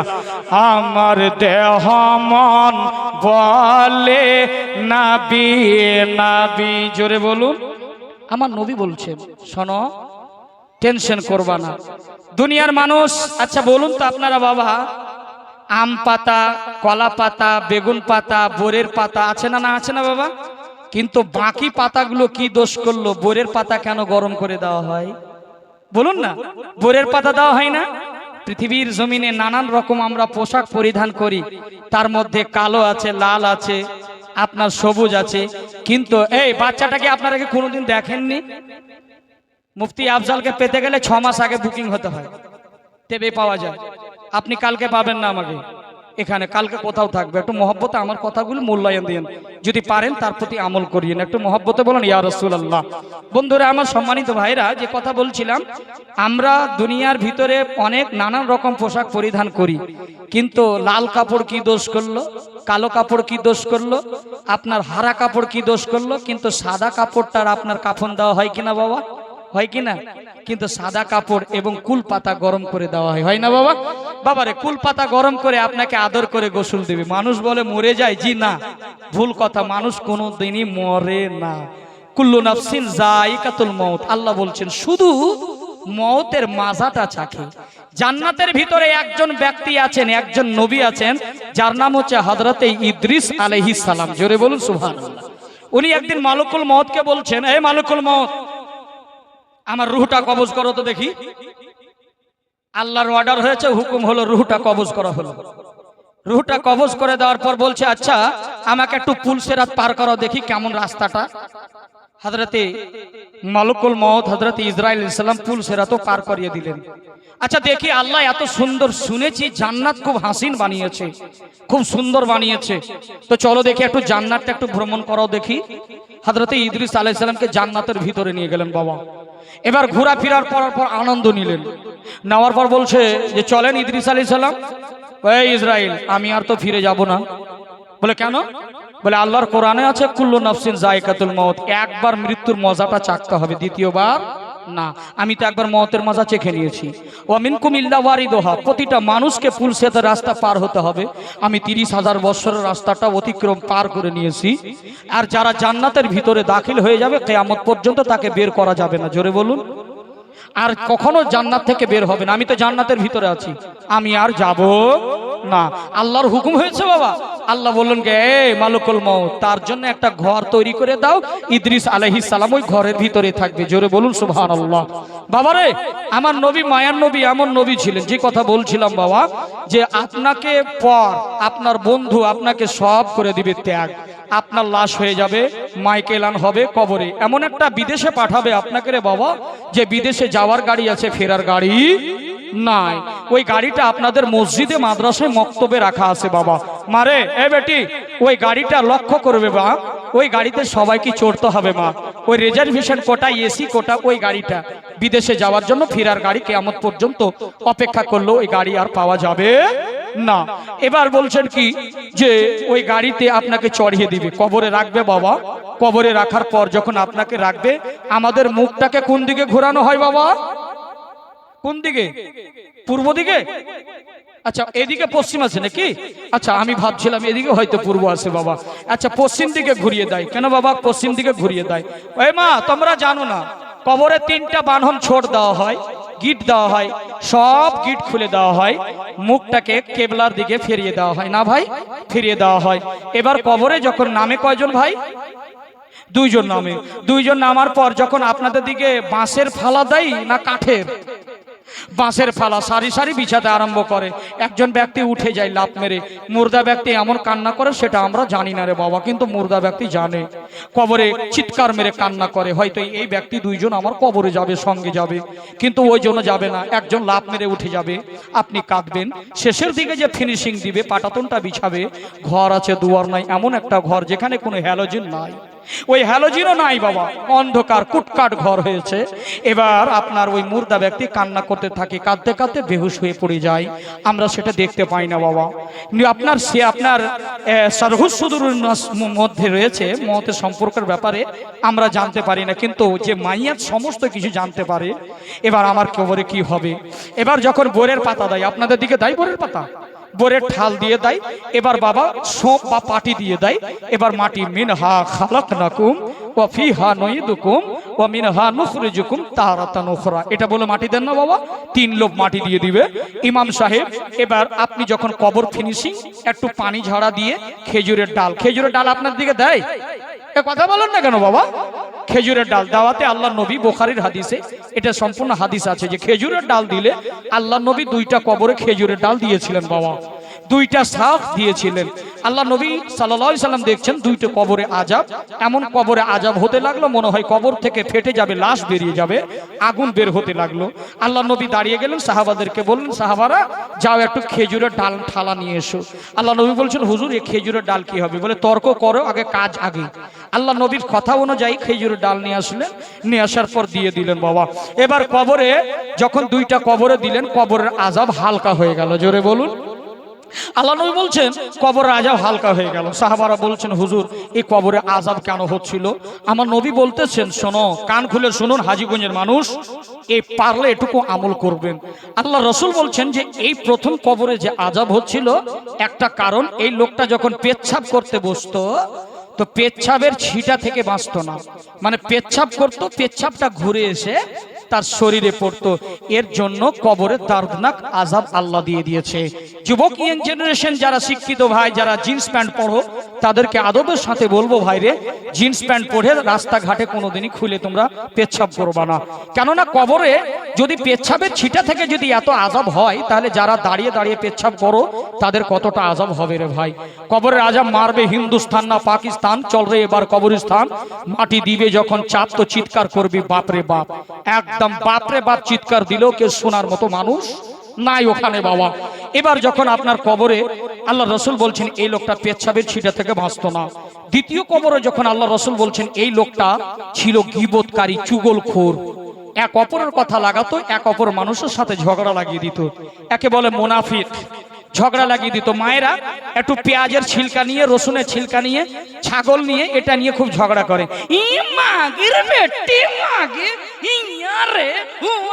বলে না এদের মুখ নয়, এদের আখার মুখ। বাবারে যখন মুখ এদের খুলে না, তখন এদের মুখে বেলেট চলে আসে। রাগ করবেন না মা, এত যে গালি জানে যতটা আপনিও পারবেন না জীবনে, বাপ দাদার কারণও শুনেননি, এমন এমন গালি জানে। তো বাবা এই কবরে আপনার বলছে এই লোকটা এক অপরের সাথে ঝগড়া করতো, মিথ্যা কথা বলতো, এক অপরের সাথে ফিতনাগিরি করতো। মানে এ মৌলভী সাহেবটা ভালো না, এই আমাদের ওটা ভালো না, এটা গীবত হয়ে গেল বাবা। আল্লাহ রসুল বলছে এই লোকটার চরিত্র তাই ছিল, এর জন্য কবরে আল্লাহ দর্দনাক আযাব দিয়েছে। আল্লাহ আহু আকবার। আচ্ছা বলুন তো বাবা, আমরা এই গুনাহ থেকে বাঁচতে পারবো বাবা? বাঁচা যাবে কি যাবে না? প্রকৃত মুমিন ততক্ষণ পর্যন্ত হতে পারবে না যতক্ষণ পর্যন্ত ওই ব্যক্তিটা মজাকে মিথ্যা কথাও না ছেড়ে দিবে। বুঝেছেন বাবা? আপনি একজন প্রকৃত আপনি মুসলমান হতে চান, আল্লাহ রসুলের হাদিসটাকে ফলো করবেন। আল্লাহ রসুল বলেছেন যারা মিথ্যা কথা বলে ওই ফারিস্তা 3 মিল দূরে পালিয়ে যায়। আল্লাহু আকবার বলবেন না? 3 মিল দূরে। তো আমি বলছিলাম বাবা এগুলো ই থেকে বেঁচে থাকবেন। মায়েরা আপনাদেরকে বলছিলাম যে কবরে কথাটা বলছিলাম, ওই কবরে যখন আপনার মাটি দিয়ে ইমাম সাহেব আল্লাহুম্মা আমিন, এই মায়ের থেকে আল্লাহ তুমি জান্নাতবাসী করিও বিহাক্কে লা ইলাহা ইল্লাল্লাহ, হাত ঝেড়ে মাটি দিয়ে আপনি পায়ে যখন জুতা ভরতে আরম্ভ করবেন, কবরে 2টা ফারিস্তা চলে আসবে। জোরে জোরে জোরে আসবে না? আসবে না কবরে ফারিস্তা? একটু কারা হাত উঠান তো, বলেন তো কারা কারা বলছেন যে আসবে না? এই যে দেখেন 12টা বাজেনি ভাই রে, আসবে। আমি বলেছি আসবে না, মিস্টেক হয়ে যায় বাবা। রাগ করছেন আপনারা নাকি? রাগ করেন না, 12টা বাজেনি এখনো মহব্বতে বলেন ইয়া রাসূলুল্লাহ। আলহামদুলিল্লাহ। তাহলে কবরে 2 জন ফারিস্তা আছে, আসবে না? আর কবরে ফারিস্তার সাথে সাথে আমার নবী আসবেন কিনা? বলেন আসবেন কিনা? শেষ পর্যন্ত হাজা ইসমে ইশারা নবী নিকটবর্তীকে বলা হবে। আমার নবী মায়ার নবী বলছেন সাহাবারা টেনশন করবা না, আমি নবী মোস্তফা, তোমরা যখন হতাশ ছাড়া হয়ে যাবা, তোমার কেউ ধোকা দিয়ে দিবে, সব কেউ কাছের লোক হবে না, ওই মুহূর্তে আমি রসুলে কায়নাত হয়ে যাব। জোরে বলেন সুবহানাল্লাহ। আর একটু জোরে বলেন ইয়া রাসূলুল্লাহ। নবী দরদি নবী, আমার নবী বলছেন আর একটা জায়গায় যেটা হচ্ছে পুলসিরাত, আমার নবী বলছেন এতটা ভালোবাসেন, এর জন্য বলেন আমার দেহ মন বলে নবী নবী, আমার দেহ মন বলে নবী নবী, আমার নাসে নাস বলে নবী নবী, আমার দেহ মন বলে নবী নবী, আমার 2 নয়নে ভাসে ছবি, আমার 2 নয়নে ভাসে ছবি, আমার দেহ মন বলে। শুধু আপনারা বলবেন নবী নবী, যদি রায় বরাবরও আপনার যদি ঈমান থাকে নবীর প্রতি ভালোবাসা, তো কেউ চুপ হয়ে থাকবে না, মায়েরাও পড়বে আস্তে, পুরুষেরা জোরে। আপনার আওয়াজ যেন আমার নবী শুনতে পায়, আর যেন দোয়া কবুল হয়ে সকলে আমার দেহ মন বলে নবী নবী, আমার দেহ মন বলে নবী নবী, আমার 2 নয়নে বাসে ছবি, আমার 2 নয়নে বাসে ছবি, আমার দেহ মন বলে নবী নবী, আমার নাসে নাসে বলে নবী নবী, ইয়া রাসূলুল্লাহ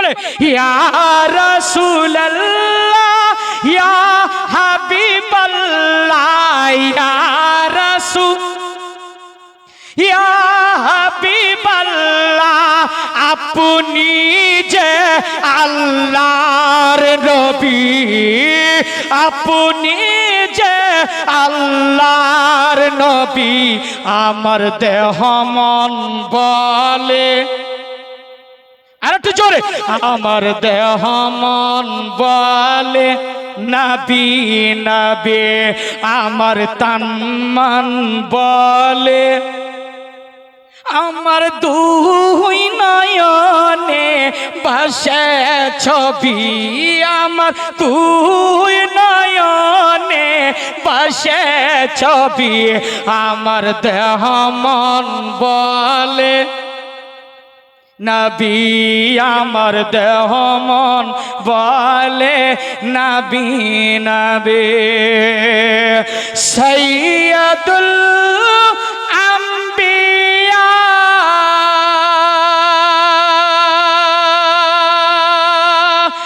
পাঠাইলেন স্বয়ং কিবরিয়া সাইয়্যিদুল পাঠাইলেন স্বয়ং কিবরিয়া হায় হায় শুনাইতে কোরআনের বাণী হায় হায় তে কোরআনের বাণী আমার দেহ মন বলে আর একটু জোরে আমার দেহ মন নবী নবী যারা যারা পড়ে না ইয়া আল্লাহ তুমি দেখতেছো আধার দেহ মন এই তো সুন্দর হয়েছে আমার দেহ মন নবী নবী আমার দুই নয়নে বসে ছবি আমার দুই নয়নে বসে ছবি আমার দেহ মন নবী নবী আমার নাস নাসি বলে নবী নবী আহা নবী নবী আহা নবী নবী আহা নবী নবী আহা নবী নবী আহা নবী নবী আহা নবী নবী আহা নবী নবী আহা নবী নবী আহা নবী নবী ওরে প্যারা নবী ওরে প্যারা নবী আহা নবী নবী আমার দেহ মন বলে সুন্দর হচ্ছে একটু মহব্বতে এই দিক থেকে একটু আমার দেহ মন নবী নবী আমার দুই নয়নে বাসে ছবি আমার দুই নয়নে বাসে ছবি আমার দেহ মন আমার নাচে নাচে বলে আহা রহমতাল লিল আলামিন নবী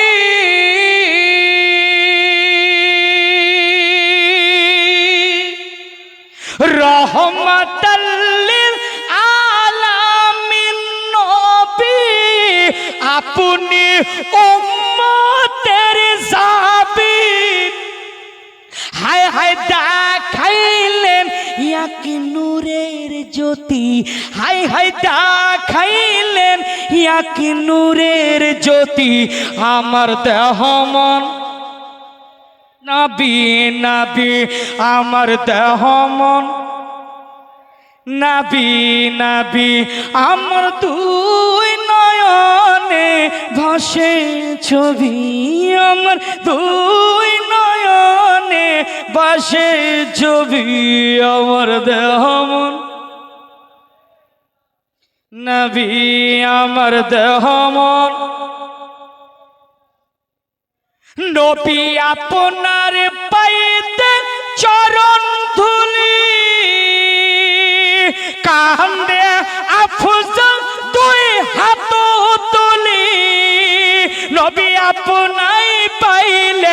রাখিব মাথায় তুলি, নবী গো আপনাই পাইলে রাখিব মাথায় তুলি, আমার দেহ মন নবী আমার নাসে নাস, ইয়া রাসূলুল্লাহ ইয়া হাবিবাল্লাহ,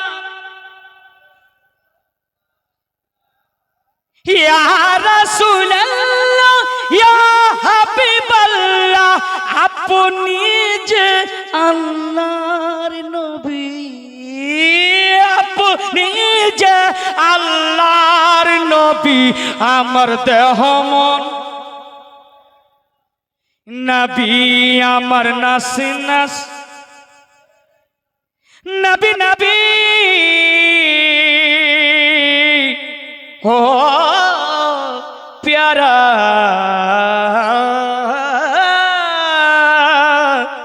নবী।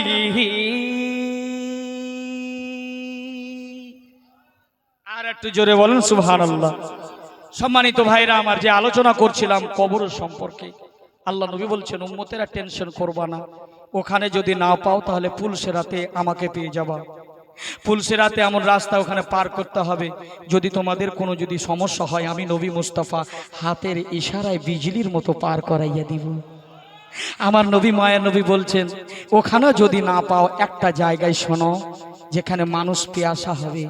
আহা, যে জিহ্বাটা আমরা 100 গ্রামে দেখি না বাবা, আমাদের এলাকায় কয়েকদিন আগে একটা ঘটনা ঘটেছিল বাবা, যে ঘটনাটা একটা যুবক দেখলাম যে ফাঁসি দিয়ে মারা গেছে। জীবনটা এত সস্তা না, যুবক কখনোই কাণ্ড করবা না। ফাঁসি দিয়েছে, আমি যে দেখলাম তো দেখছি যে জিহ্বাটা বের করা আছে, মানে ঢাকা আছে লাশটা, জিহ্বাটা এই পর্যন্ত বেরিয়ে আছে।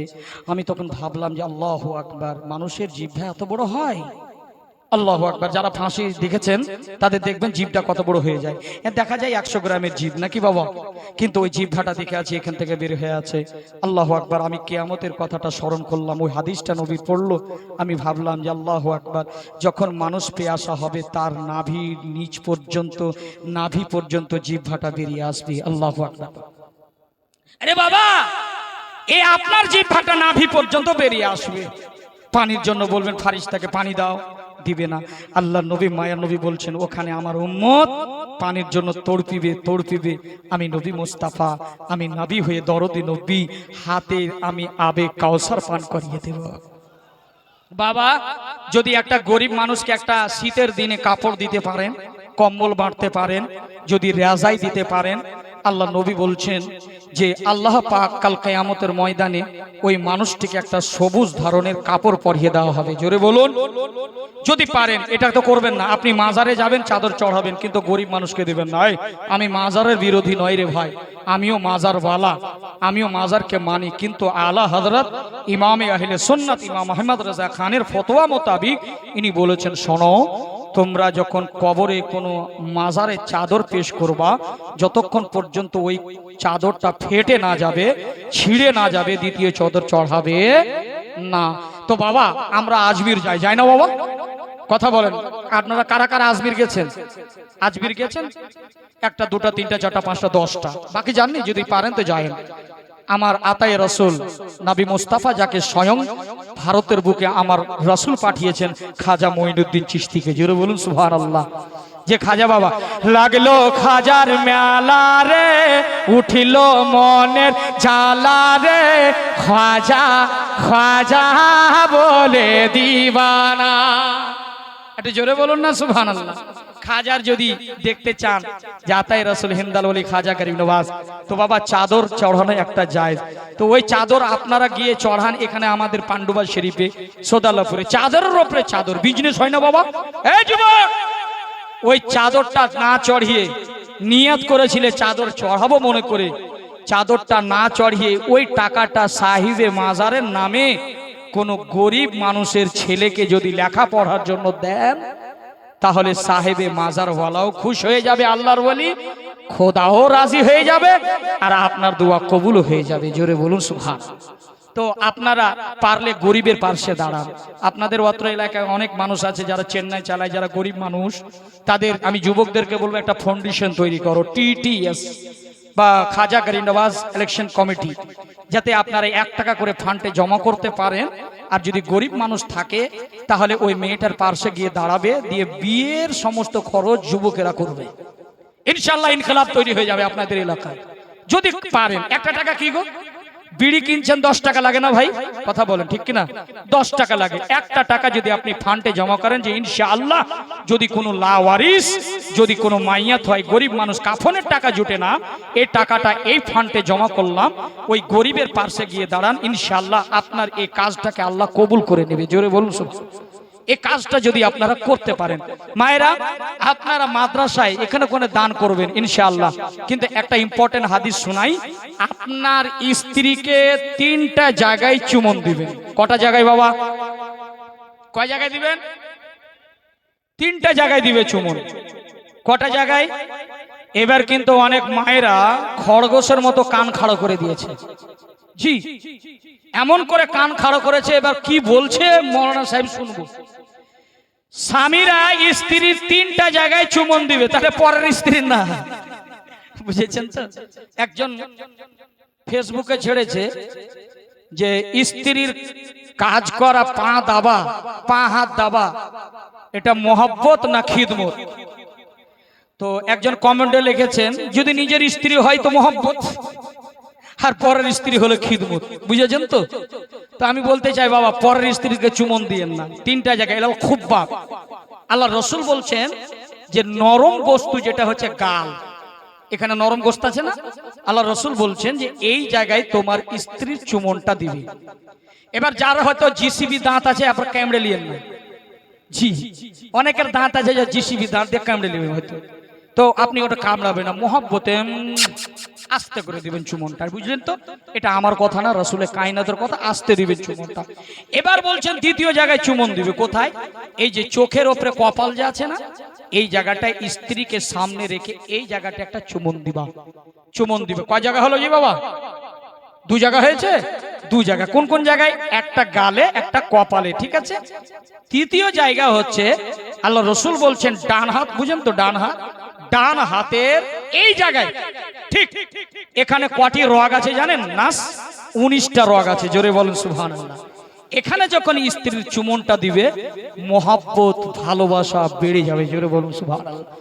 আজ থেকে মায়েরা, আমার চাচারা, ভাইয়েরা, স্বামী স্ত্রী একটা বালিশে ঘুমাবে, 2টো বালিশে না। একটা বালিশে ঘুমালে কি বেনিফিট? আল্লাহর রাসূল বলছেন একটা বালিশে ঘুমালে মহব্বত ভালোবাসা বেড়ে যাবে। এবার কিছু চাচা আপনা আমাকে প্রশ্ন করতে পারে, ভাতিজা আফজাল মালদাহার বক্তা, আপনাকে তো 20 বছর আগে আসা দরকার ছিল রে বেটা। আমি কেন গো?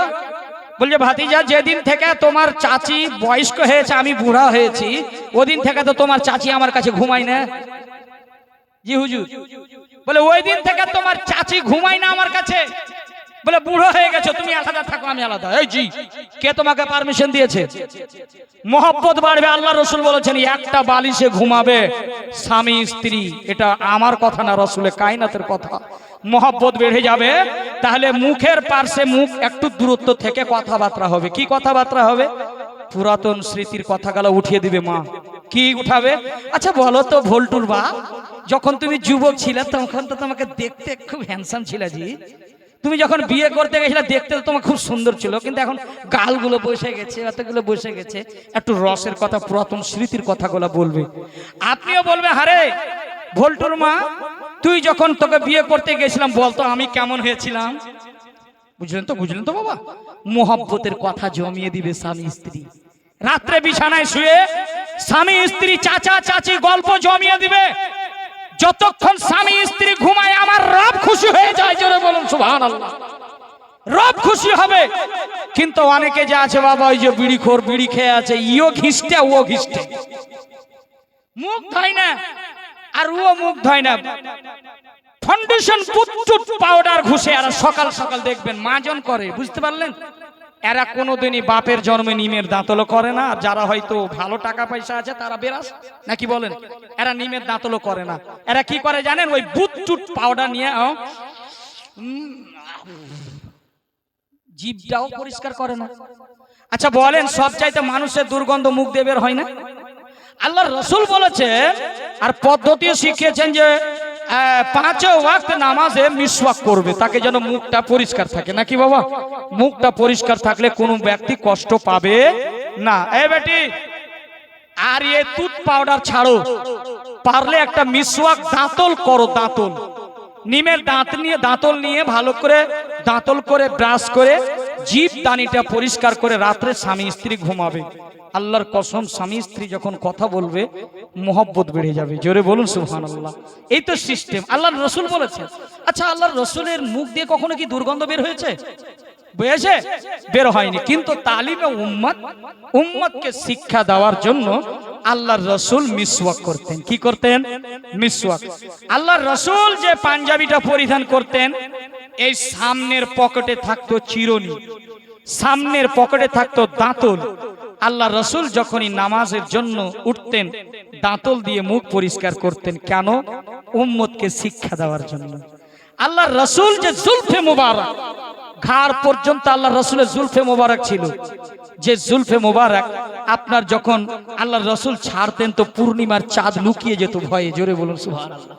আমার নবী যখন চেহারা থেকে পূর্ণিমার চাঁদের দিকে উঠাতো, পূর্ণিমার চাঁদ গায়েব হয়ে যেত, কেননা আমার নবীর এত সুন্দর চেহারা ছিল। জোরে বলুন সুবহানাল্লাহ। ভাই, সম্মানিত ভাইরা, আমার দিনী ভাইরা, আমি যেটা কথা বলছিলাম, আল্লাহর রাসূলের কথা বলা, যেটা বলেছেন, যেটা করেছেন, কওল ও ফেলকে হাদিস বলা হয়। জোরে বলুন। যেটা বলেছেন, যেটা করেছেন, সেটাই তো হাদিস, নাকি বাবা? আচ্ছা বলুন তো, আমরা যে মুসলমান, আমরা যে ভাত খেতে বসি না, ভাত খাই কিনা আমরা বাবা? ভাত খাই, তা আপনি কি পদ্ধতিতে খান? এ দুটো পা পেড়ে দেন নাকি?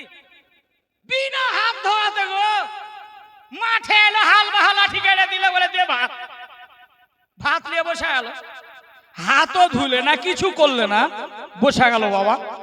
এবার বিসমিল্লাহ বললো না, চল গাপা ভরতে আরম্ভ। আল্লাহর রাসূলের হাদিসটাকে কেন ভুলে যাচ্ছে? আল্লাহ রাসূল সাল্লাল্লাহু আলাইহি সাল্লাম যখন খেতে বসতেন, এই পাটাকে নিচে রাখতেন, এই পাটাকে উপরে করতেন। আল্লাহ রাসূল যখন নেওয়ালা নিতেন, 3টা আঙ্গুলে নিতেন, আর এই বৃদ্ধা আঙ্গুল দিয়ে ঠেলে দিতেন। জোরে বলুন সুবহানাল্লাহ। এটা সুন্নাত তরিকা। আল্লাহ রাসূল সাল্লাল্লাহু আলাইহি সাল্লাম খাওয়ার পরে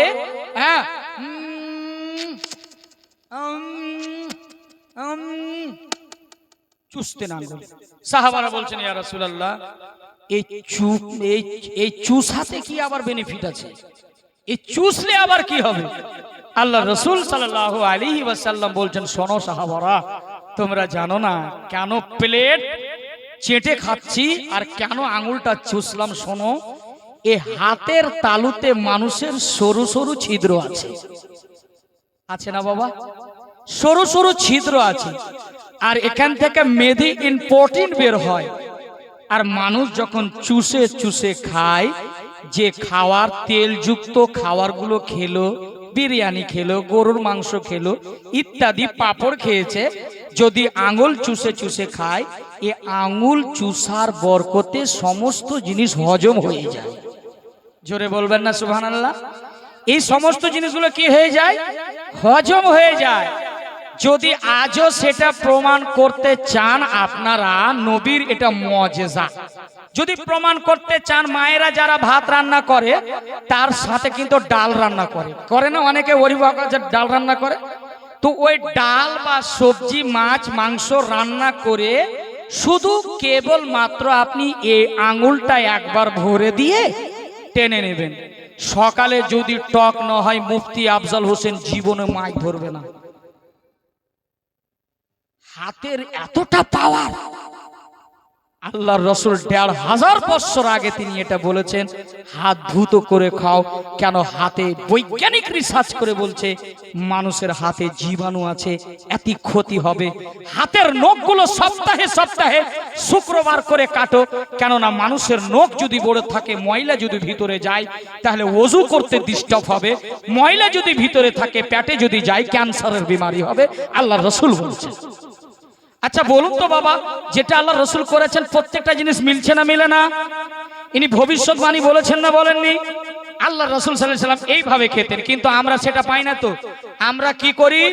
যদি ট্যাংরার মাছের যদি পাই ঝোল, আর যদি পায় ভাত, আর যদি পায় পাটের শাক, এমন করে মাখবে গাঁসা দিয়ে বের হয়ে যাবে। কি বলেন? এরকম মাখবেন না, সুন্নাত তারিকাই খাবেন। আল্লাহ রসুল বলছেন খাওয়ার যখন পূর্বে যখন চালু করবে, বিসমিল্লাহির রহমানির রহিম, এই কথাটা বলছেন সবাই কি বলেন না? জি আমি জানি, বিসমিল্লাহ বলবেন। আর শেষে কি দোয়া বলেন গো? শেষে একটা দোয়া বলবেন কি, আলহামদুলিল্লাহি রাব্বিল আলামিন। সবাই একবার বলুন তো, আলহামদুলিল্লাহি রাব্বিল আলামিন। আর একটু আওয়াজ খুলে বলেন, আলহামদুলিল্লাহি রাব্বিল। এ মায়েরা তোমরাও বলো, আলহামদুলিল্লাহি রাব্বিল আলামিন। আল্লাহর শুকরিয়া আদায় করবে খাবারটুকু যেটি খেলে। বন্ধুরা আমার একটা কথা বলছিলাম যে আল্লাহর রসুল এ কথাটি বলেছেন, কিন্তু একটা মেয়েদেরকে একটা ইম্পর্টেন্ট হাদিস বলে দিই, তারপর আমি ওয়াজের দিকে বেরিয়ে যাব। মা শুনুন, যারা মেহেন্দির পাতা ব্যবহার করেন, যারা মেহেন্দি হাতে লাগান, তাদেরকে বলছি মা, যদি আপনারা পাতার মেহেন্দি লাগাতে পারেন তো আপনার শরীরের ৭২টা অসুখ ভালো হয়ে যাবে। জোরে বলুন। আল্লাহর রসুল বলেছেন, মহিলারা তোমরা হাতে পায়ে যেখানে পারবা খুশি তোমরা মেহেন্দি লাগাবে। মায়েরা মেহেন্দি লাগাও, হাতে সৌন্দর্য বাড়বে, স্বামীর আগা দিকে দেখাবে, পরের স্বামীকে দেখাবে না, স্বামীর জন্য সাজবে। সন্ধ্যার সময় থেকে সেজে থাকবে একদম ফিটফাট হয়ে, যত লাগে আলকাতরা, যত লাগে মেহেন্দি, যত লাগে ফেয়ার লাভলি লাগিয়ে সেজে থাকবা, স্বামীর জন্য অপেক্ষা করে থাকবে। তো মহিলারা যদি মেহেন্দি লাগায় ৭২টা অসুখ ভালো হবে। আর পুরুষেরাকে বলছি, আপনাদের লাগানো জায়েজ আছে মাথার চুলে এবং দাড়ি মোবারকে মেহেন্দির পাতা লাগানো জায়েজ আছে। বাকি শরীয়তে আপনার হাতও লাগা যাবে না, পায়েও লাগা যাবে না, মাত্র 2টা জায়গায় লাগা যাবে। কোন জায়গায় বললাম বাবা? একটা মাথার চুলে আর একটা দাড়িতে। দাড়ি পেকে গেছে, আপনি পাতার মেহেন্দি বেটে লাল করতে পারেন। মায়েরা যেখানে খুশি, যেখানে খুশি তুমি লাগা, মেহেন্দি লাগালে ৭২টা অসুখ। শুনুন বাবা, খাওয়ার পূর্বে আপনারা একটা জিনিস বলবেন, যখন খাবার খাবে সামনে একটু লবণ রাখবে, একটু লবণটা চেখে খাবারটা স্টার্ট করবে। আল্লাহ নবী বলছেন দেহের মধ্যে ৭২টা অসুখ আপনার ভালো হয়ে যাবে। জুড়ে বলুন সুবহানাল্লাহ। এই লবণ চাখাতে ৭২টা অসুখ ভালো হয়। একটু প্রাণ ভরে একটু দুরূদ শরীফ পড়েন, তারপরে আমি ওয়াজের দিকে চলে যাই। আল্লাহুম্মা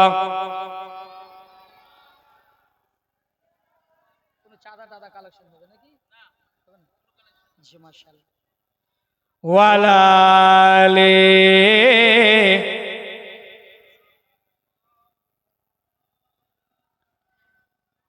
প্রবাসেতে থাকো যারা,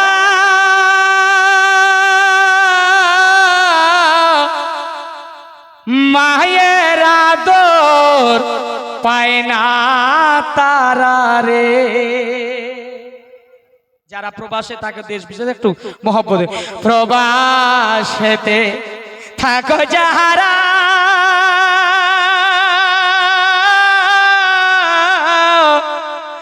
মায়ের আদর পায় না তারা রে। আরে কবে যাব দেশে ফিরে, দেখব নয়ন ভৈরা রে। দেশ বিদেশে থাকো যারা, মায়ের আদর পায় না তারা রে। মায়ের জন্য একটু জোরে হায়রে দেশে বিদেশে থাকো যারা,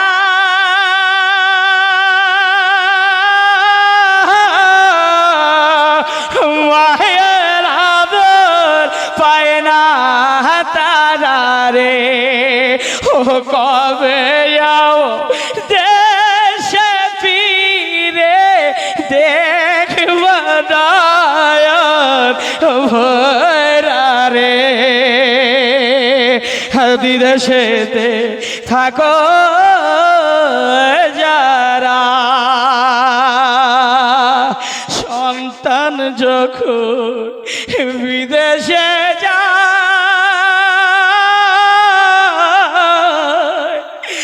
মায়ের কলিজা ফেটে যায় রে। আপনাদের মা আছে না? মায়ের মহব্বতে একবার বলেন, সন্তান যখন বিদেশে যায়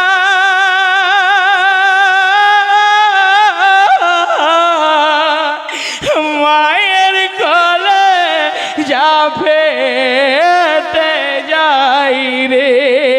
হাই কেঁদে কেঁদে চোখের জলে পালি ছবি যায় রে। দেশ বিদেশে থাকো যারা মায়ের আদর পায় না তারা রে। মেয়ে ছেলে বেটা ছেলে হালকা হালকা করে মাদ্রাসায় দেশ বিদেশে থাকো যারা মায়ের সেবা করিও তারা রে। ঠিক কিনা বলে? আর একটা আওয়াজ করে বলে আল্লাহু আকবার। দেশ বিদেশে থাকো যারা মায়ের সেবা করিও তারা রে। আর মায়ের সেবা করিলে তুমি জান্নাত হবে ঠিকানা। প্রবাসীতে থাকো যারা মায়ের আদর পায় না তারা রে।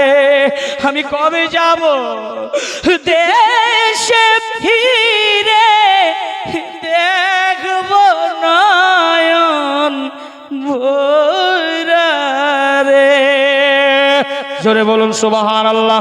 এবার চলুন বাবা, যে কথাটা বলছিলাম বাবা, আমার রাসূলে কায়নাত সাল্লাল্লাহু তাআলা আলাইহি ওয়াসাল্লাম বাবা নবীকে ভালোবাসতে শিখুন। কেননা নবী হচ্ছে আপনার জীবনের চাইতেও নিকটে।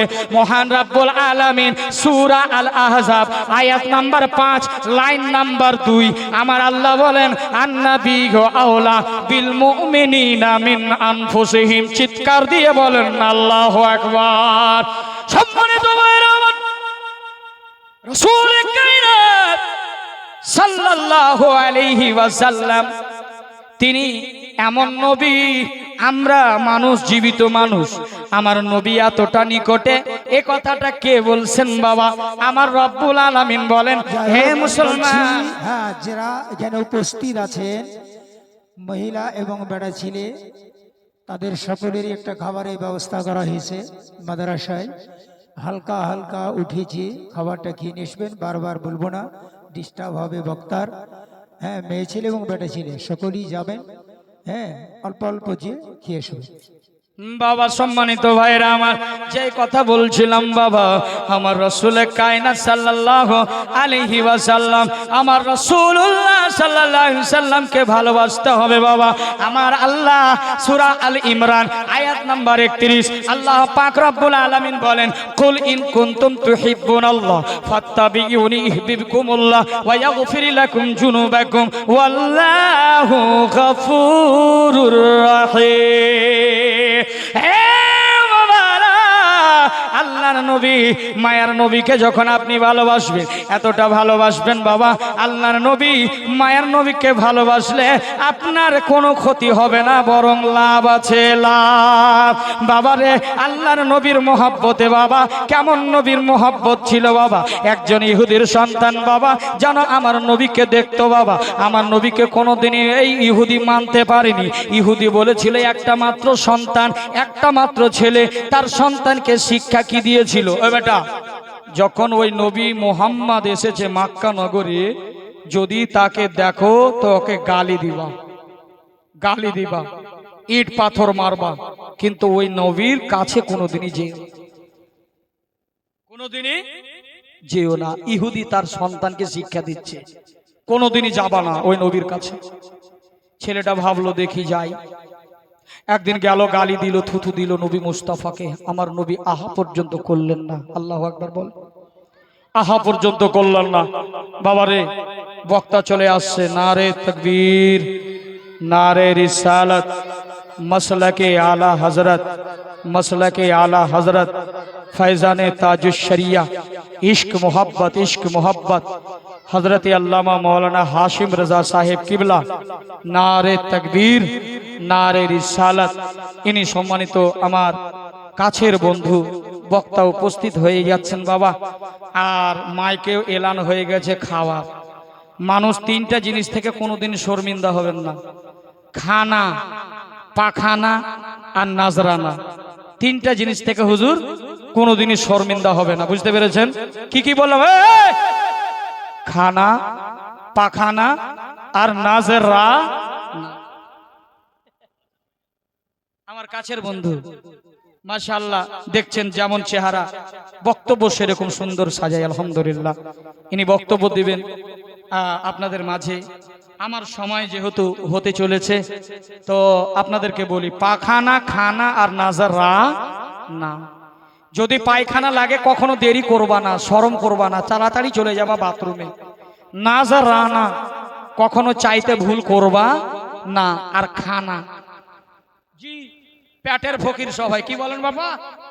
পেটের ভিখারি সবাই, পেট চাইছে ভাত আর বিরিয়ানি, আর কি মানা যায়?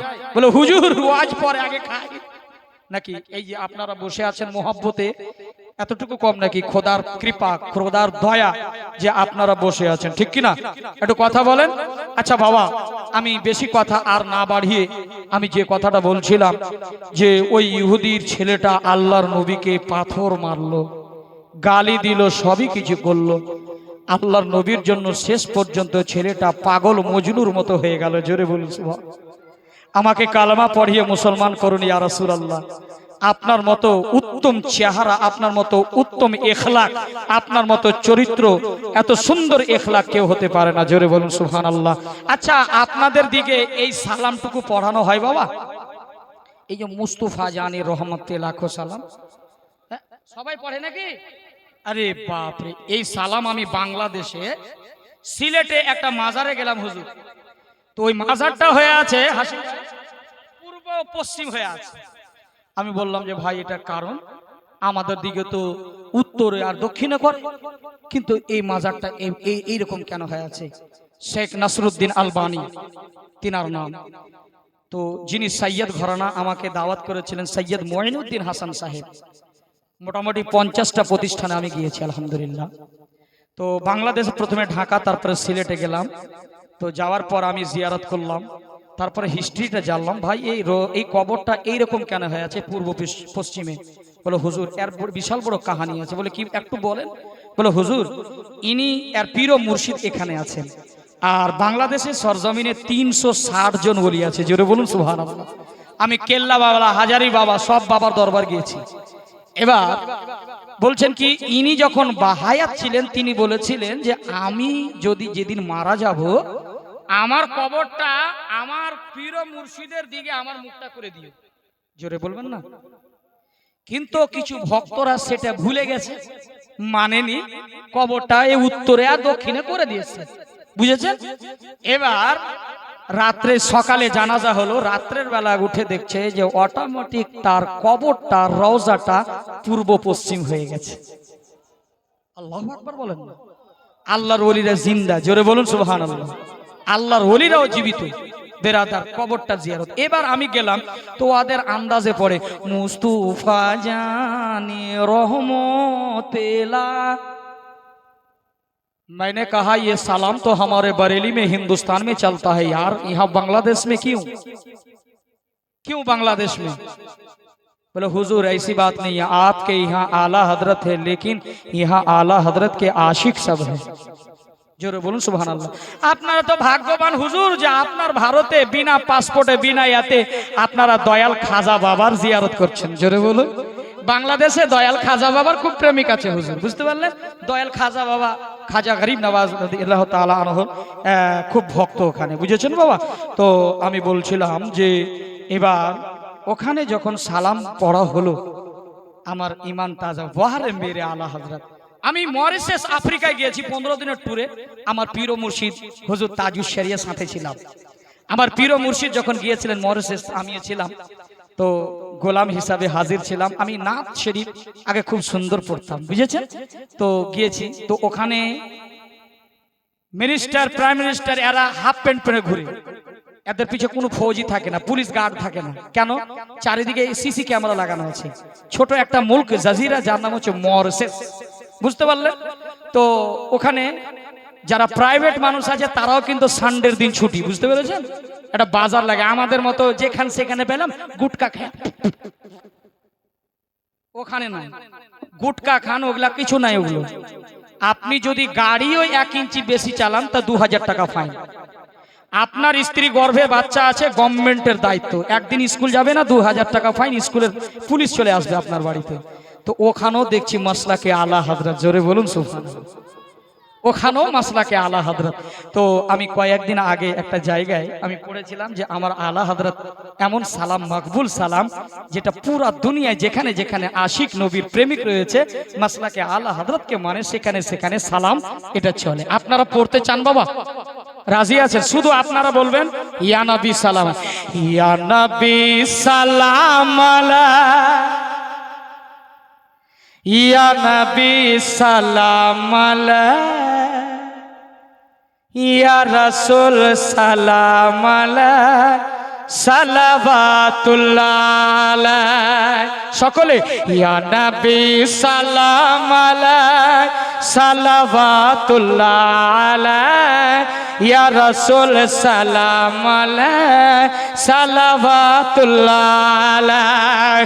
কে মুস্তাফা জানে রহে মাত पे लाखों सलाम, मुस्तफा जाने रहे मात पे लाखों सलाम, शम्ए बज़ में हिदायत पे लाखों सलाम, या नबी सलाम। সকলে সকলে ইয়া নবী সালাম আলাইহি, ইয়া রাসূল সালাম আলাইহি, ইয়া হাবিব সালাম আলাইহি, সালাওয়াতুল্লাহ আলাইহি। दर्द दिल नाम लेने से होता है कम, इसलिए नाम आका का लेते हैं हम, के शहर यार एरम ताजदार हरम, शहर यार एरम ताजदार हरम, नौबहार शाफा आप पे लाखों सलाम, या नबी सलाम। स्टेज से भी हजरत हो जाए, या नबी सलाम। যারা আলা হযরতকে মাননে वाला হবে তারা চুপ থাকবে না, যদি বুকজো কিনা থাকে তারা পড়বে না একটু, ইয়া নবী সালাম, ইয়া রাসূল সালাম আলাইহি, या हबीब सलाम अलैहि, सलावतुल्लाह अलैहि। कि नफ्सी नफ्सी का होगा क़यामत में शोर, जब किसी का किसी पर चलेगा न जोर, उनके हाथों में हो की शफाअत की डोर, उनके हाथों में हो की शफाअत की डोर, काश महशर में जब उनकी आमद हो और भेज सब उनकी शौकात पे लाखों सलाम, या नबी सलाम, या रसूल মালাই ইয়া হাবিব সালাম আলাই সালাওয়াতুল্লাহ আলাই। এবার লাস্ট ছন্দ মোহব্বতে বলুন ইয়া রাসূলুল্লাহ। जब रज़ा ने लिखी दौलतुल मक्किया, जब रज़ा ने लिखी दौलतुल मक्किया, दाएं थे मुस्तफा बाएं गौसुल वरा। जब रज़ा ने लिखी दौलतुल मक्किया, दाएं थे मुस्तफा बाएं गौसुल वरा। मुझसे खिद और कहा लिख प्यारे अहमद राजा, मुझसे खिदमत के कुदसी कहे रज़ा। मुस्तफा जाने रहे मात पे लाखों सलाम या नबी सलाम,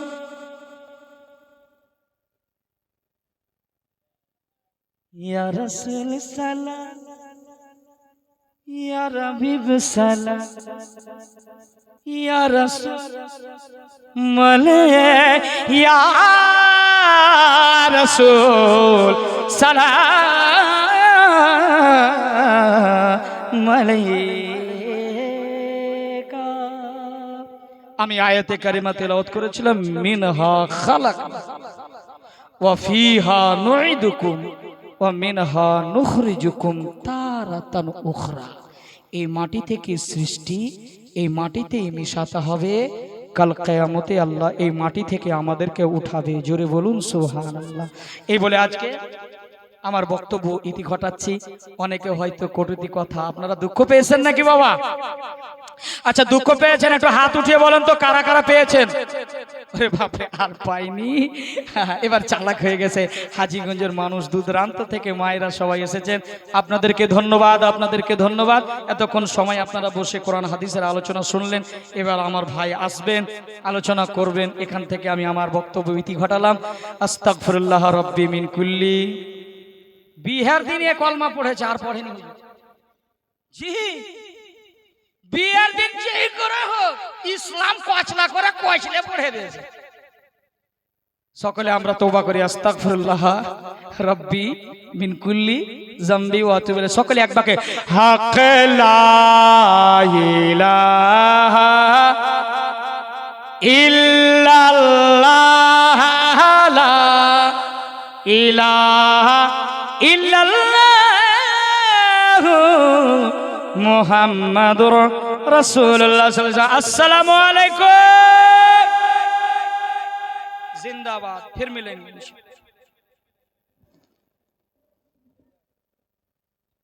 জাযাকাল্লাহু ফি দারাই।